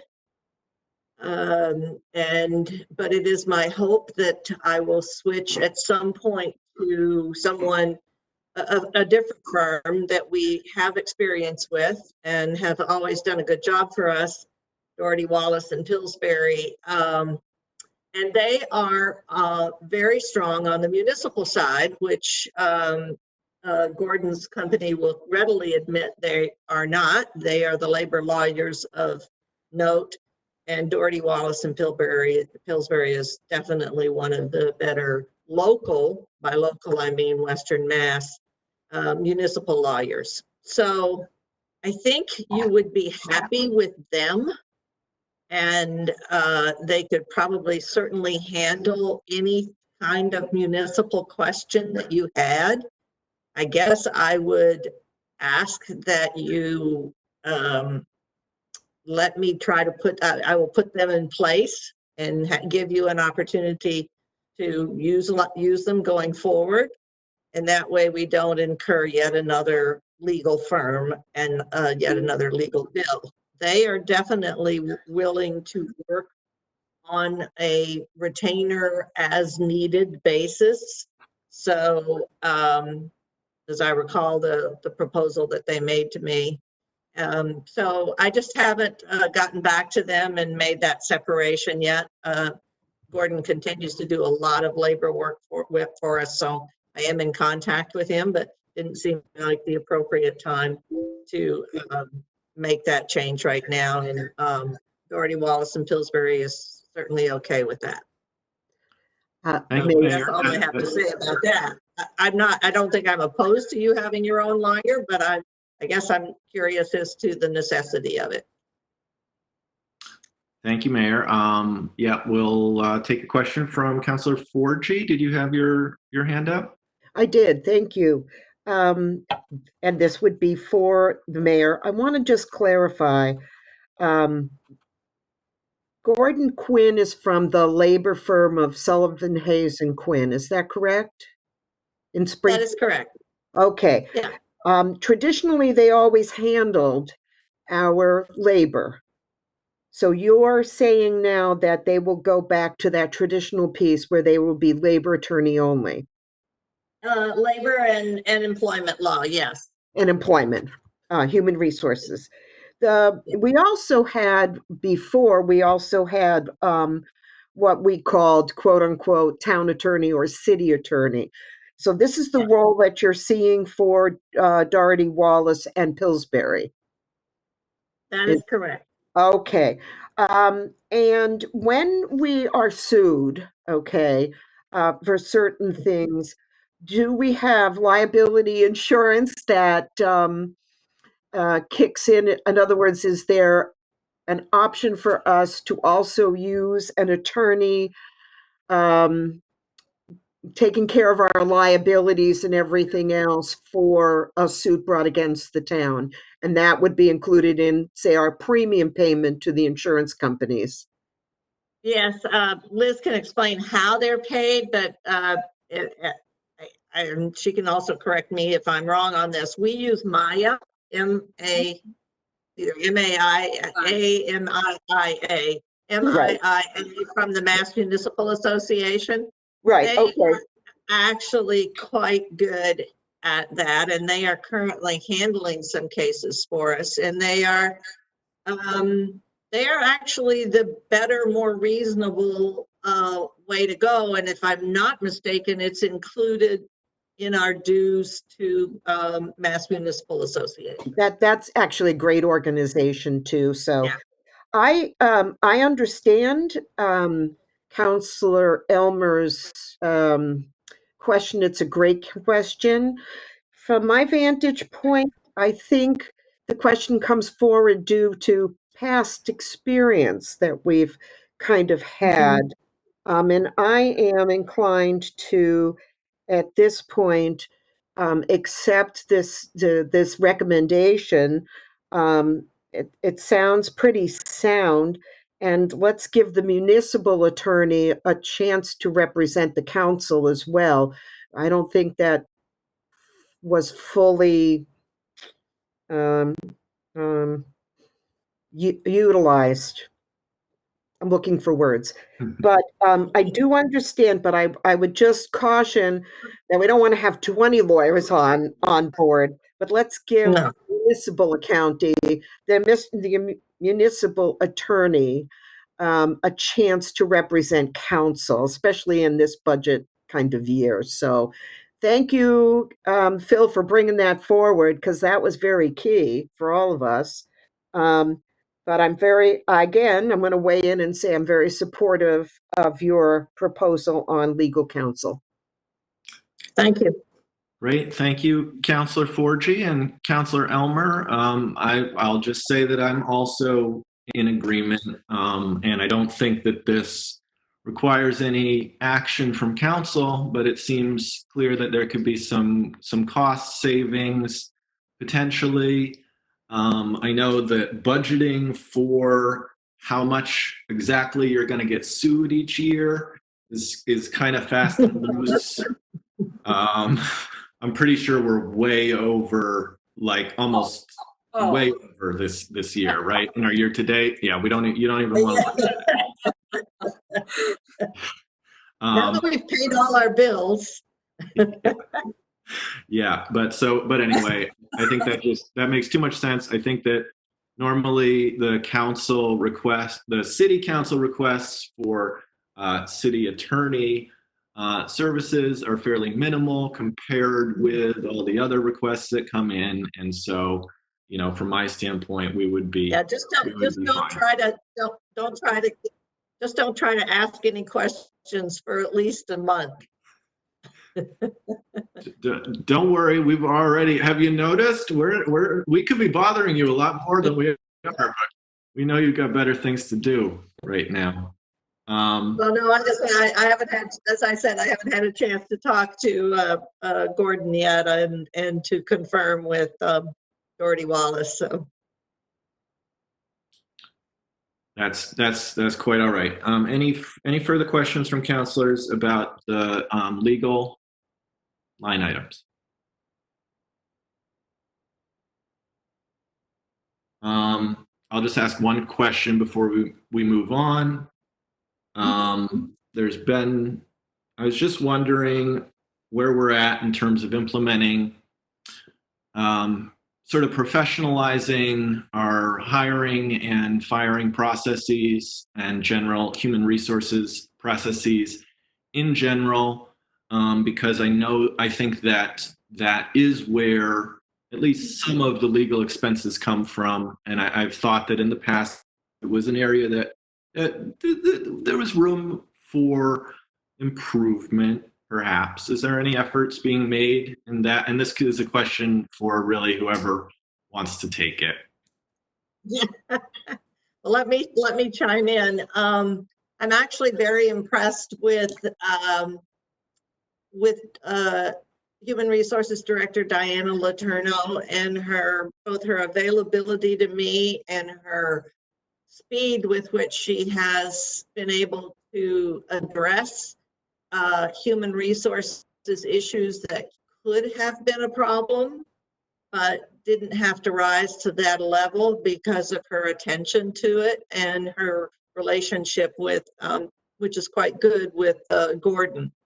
So whenever I think that I might be doing something I shouldn't do, keeping in mind the past, I always have no hesitation to ask her or to pick up the phone and call Gordon.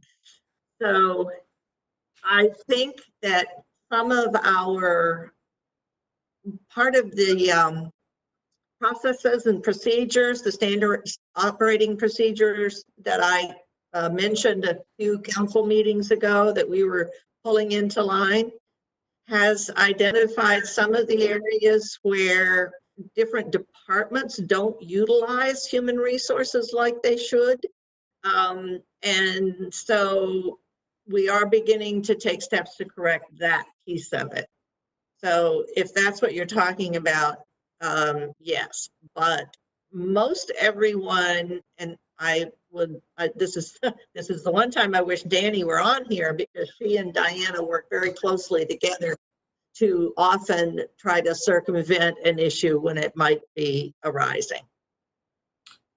Great, thanks. Thanks for answering that. And just to clarify, I think something I've noticed in the past is perhaps, or just, I want to be really general here because I'm not making any accusations, but I just want to make sure that as a city, we're documenting any instances that might come up, in the future for either discipline or, I just want to make sure that the HR process is professionalized.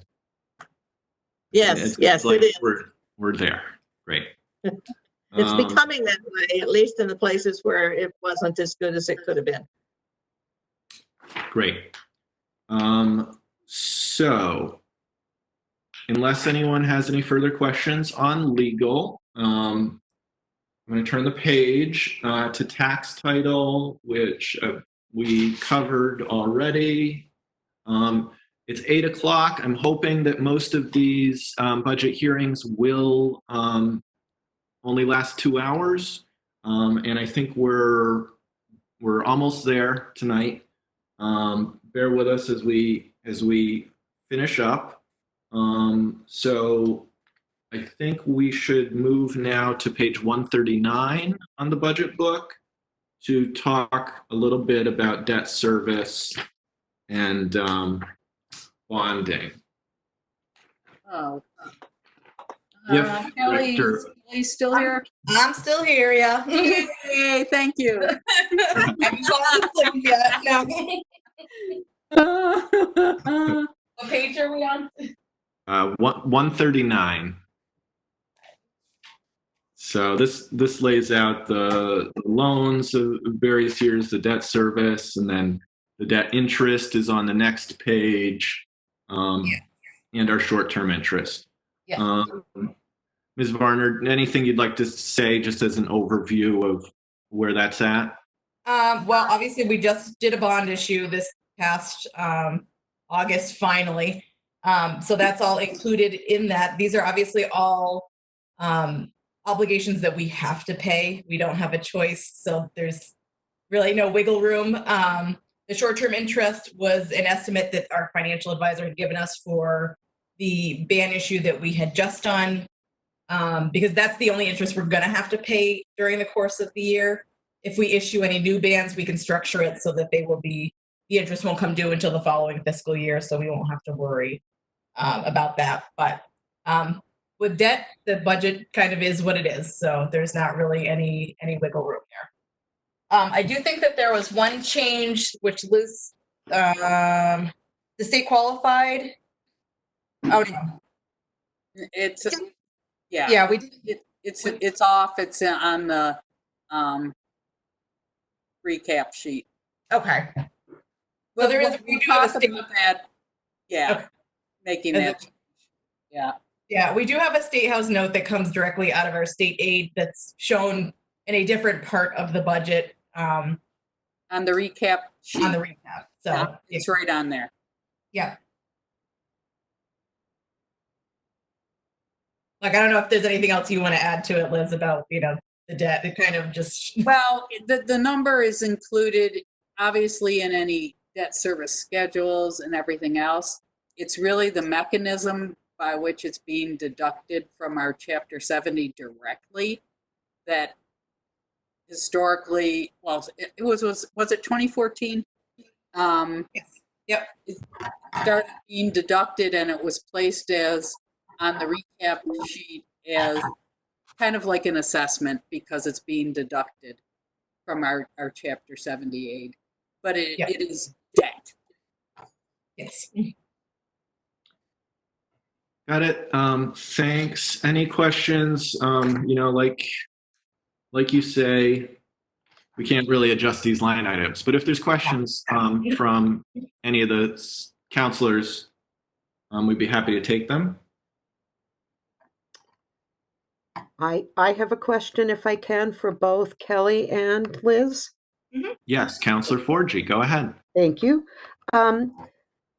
Sometimes we get a little lost with the initials that we use when we explain certain things. And since we're all relatively new to the Finance Committee, can you explain just a little little bit about what happens when we borrow and what are bands and those rands and things like that? What does that stand for, so we all understand? Very brief overview.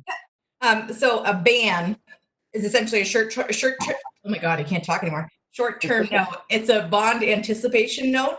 So essentially that money we're borrowing in anticipation of bonding it at some point in time. Typically we don't do RANs, which are revenue anticipation notes. A lot of towns will do that in anticipation of getting taxes. Say your tax bills are delayed for some reason. You might do a RAN to try and get yourself through that period of time where you may not be collecting tax money. I've never done one in the 9 years that I've been there. Luckily, we haven't had to do that. So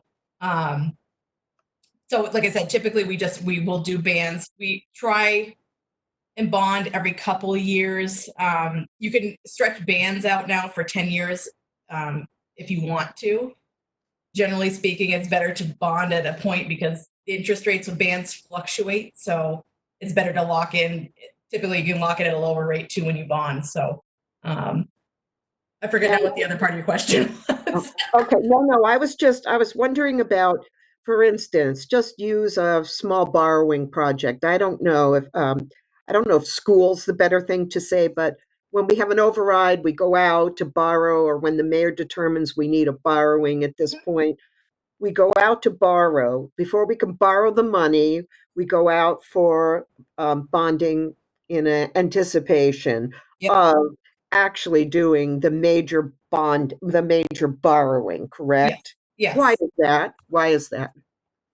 You don't have to do it that way typically because projects are not all completed at one time and we're spending money over the course of a year or maybe 2 years, depending on how long the project goes.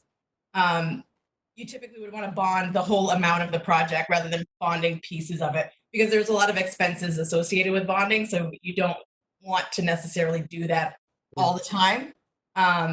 Bonding usually requires us to do continuing disclosures and a lot of legal paperwork. So that obviously costs money. So typically we will do bans for the short term until the projects are done. Once a conglomeration of maybe it could be up to 20 projects. It could be 2 projects, depending on how big they are. We would issue a bond just to have that debt, and then we just pay it down from there. So we used to do a first-time counselors class that all borrowing. We probably should do that. We need to break it apart because it is. All these aspects are very, very detailed and complicated. One other point I would make on the bans is think of it as a cash flow issue that we're spending this money on projects and we haven't bonded yet because the project's not done. So there's a cash flow aspect, and then there's also in free cash certification, they will look at your capital projects, and if they are negative, they will reduce your free cash certification. So you want to have the temporary borrowing in place so that they do not do that. Yeah, you never want to have a deficit. Thank you, and I appreciate it. Thank you very much. You're welcome. Good question, Counselor Forgy. Thanks for that. So I think we're going to move on from debt unless anyone has any further questions there. We're almost done here. I'm going to move us to page 142 and the FERCOG assessment, which is pretty straightforward. And I feel like we get a pretty good bang for our buck there, especially now with all the work they do in hazard preparedness. But any questions from counselors on the FERCOG assessment or anything that would anyone like to speak to that? Seeing none, that one's really straightforward. we'll turn the page to contributory retirement, page 143. For those who don't know, Director Gilman spoke to it earlier. There's a PERIC assessment that happens yearly. There's some options, but it's pretty much set by law. We can look at the schedule. I think that was sent out in an email at some point recently.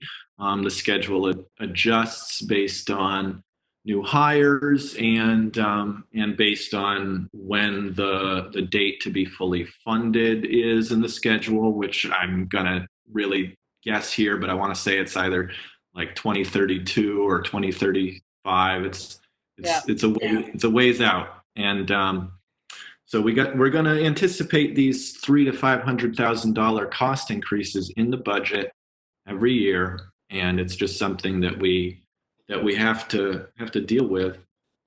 So anything that you'd like to add to that, Director Gilman? When you have an opportunity to look at the schedule, my greatest concern is toward the end of the schedule, where there are significant increases. And, you know, COVID is going to change things for a long time. But my hope was that we could set up a pension reserve to help assist with those years, you know, because those are going to be very difficult to handle. To be able to do that in the near distant future would definitely help us in the long run with that. Yeah, that's a good point. To my mind, an emergency like this COVID-19 makes things, it almost puts us in a double bind, because we're looking at a potential loss of revenue from things like hotels and meals taxes. And my first thought is, how are we going to plug that if we need to? And our marijuana tax revenues are certainly going to be higher than we're budgeted for. So this is related to retirement. So I guess I'll ask you, Director Gilman, when council votes to appropriate marijuana tax revenues to OPEB this year, do you think we should consider whether those funds will be needed elsewhere? Oh gosh, guys.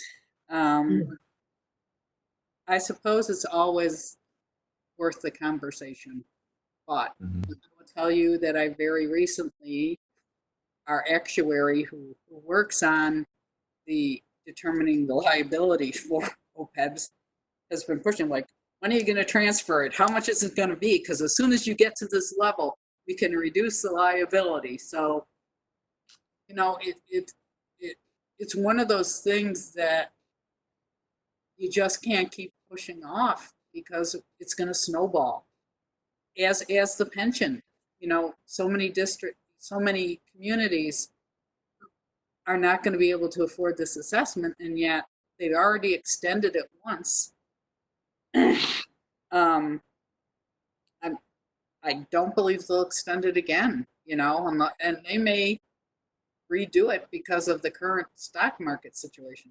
I don't know. So I would say keep on track with what we established that for. Again, we have a decent stabilization fund. I will be more apt to comment on this when I have a good feel for how this year's revenue is going to turn out. When I start seeing that, you know, are we going to take a major hit, or is it not quite as bad? Yeah. And that would sway me either way, you know? Thanks. Yeah, absolutely. And that is something that we have some time on before we have to address it. Just to clarify, for anyone who doesn't know, OPEB stands for Other Post-Employment Benefits. It tends to, I believe the majority of it goes towards health insurance for retirees. It's a really major expense. I've talked with, because everyone's dealing with this, so I've tried to talk to some other finance committee chairs about what they're doing. Montague is doing something a little creative. They are basically presuming that when they become fully funded and their unfunded actuarial liability is zeroed out, and all of a sudden they're not paying these huge assessments to retirement, and they're only paying the yearly amount, they intend upon dedicating all of that savings to OPEB and kind of like ramping up really fast. Can I Go comment? ahead, Director Gilman, please do. So here's my thoughts on that. When we looked at the health insurance line, we see significant increases because new retirees, and that's just going to keep on incrementally increasing. And I think if you wait with that assumption, you're losing 16 years of gains on an OPEB fund, Yeah. So I think, in a perfect world, what I would like to see happen is, as part of our budget, we are budgeting something every year in that budget, like we have the health insurance line to go to OPEB based upon that health insurance line, some calculation. That's the perfect world. But it's recognizing and addressing an issue that's not going to go away. We could make one of the recommendations too from our actuary, as well as our insurance broker, is to make some plan design changes. Will impact not only our OPEB, but our ongoing active health insurance costs. So it's another thing that I believe will be coming up in the next year in looking at our plan design. Thanks, Director Gilman. Any questions from subcommittee members on retirement or OPEB? This is Counselor Stemple. I just wanted to, because that's kind of what I've been hanging on for Director Gilman is, I know there's been a lot of talk. Mayor Wiedegartner has been talking, and everyone's been talking about raising revenue. I know that that's been a focus of my own for how we can find ways to raise revenue.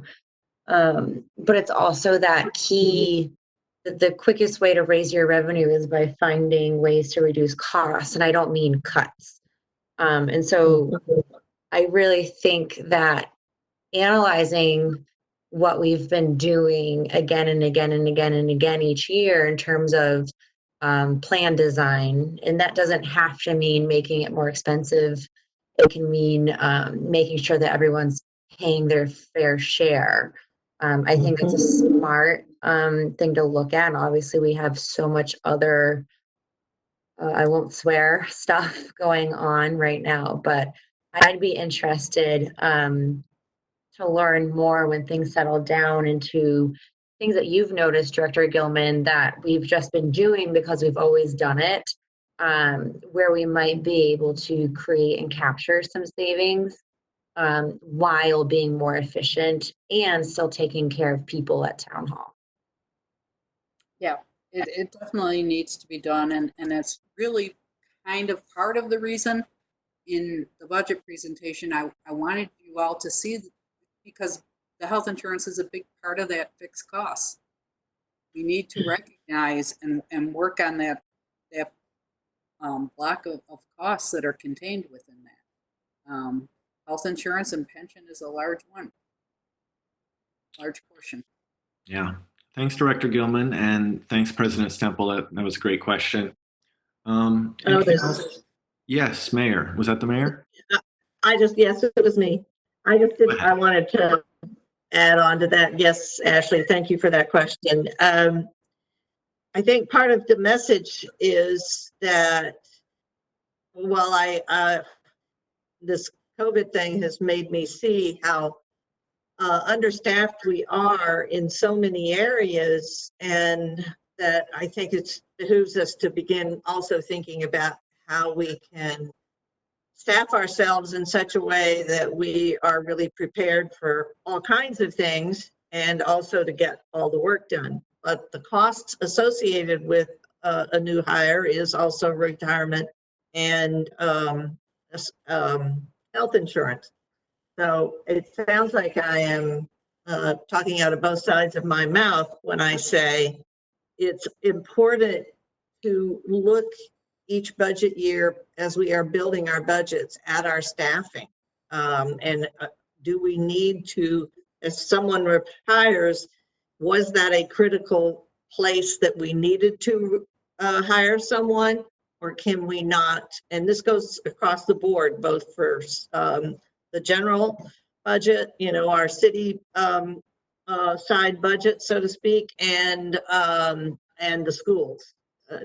Do we need to replace everybody who retires? The answer is probably no. Is it an opportunity to give us some breathing room and maybe hire someone down the road that is needed in a different department? So it's the hiring piece is as big a part of seeking those efficiencies and reductions as anything else. I'd like to piggyback on that. Go ahead. One of the things I think we need to analyze is we have a lot of part-time positions. And I know people think, oh, we're saving salaries, but if you create a part-time position that's benefit eligible, it may not be the wisest move. And is there some way, to look at needs and assess all the part-time positions to say, can they be one full-time position? And it may not, it depends on the department and the needs and what needs to be accomplished, but I think it needs to be looked at. Because, if you say someone's 20 hours and you think, oh, you're not paying that much in wages, I just told you that a family HMO is going to be over $18,000 for the city. So, and then the person gets in the pension as well. So your retirement assessment goes up. So I think we really need to look at that. Absolutely. Thanks for everybody for bringing those issues up. It's an ongoing conversation. At this point, it's almost 8:30. I think we got through most of it. And so I just want to put out one last question to subcommittee members. Was there anything that you'd like to ask on retirement, health insurance, and the kind of life insurance piece? We're not going to go line by line right now, but if you have a question, please go ahead. We have got a few more minutes here.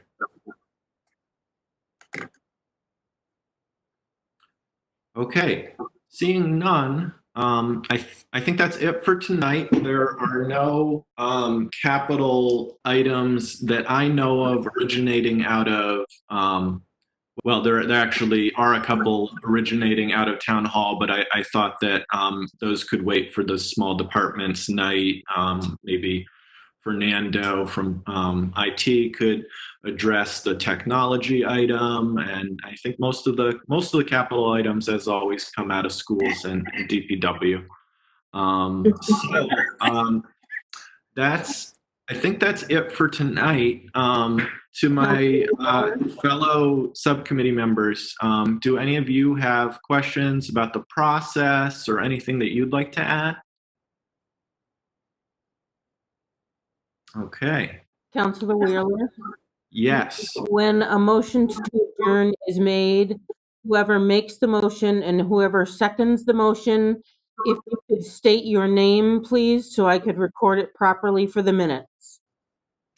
Thank you, Clerk Scott. And I just want to note before we leave that our next meeting is this coming Wednesday, April 15th at 6 p.m. via WebEx. That one precedes the City Council meeting at 7 on the same night.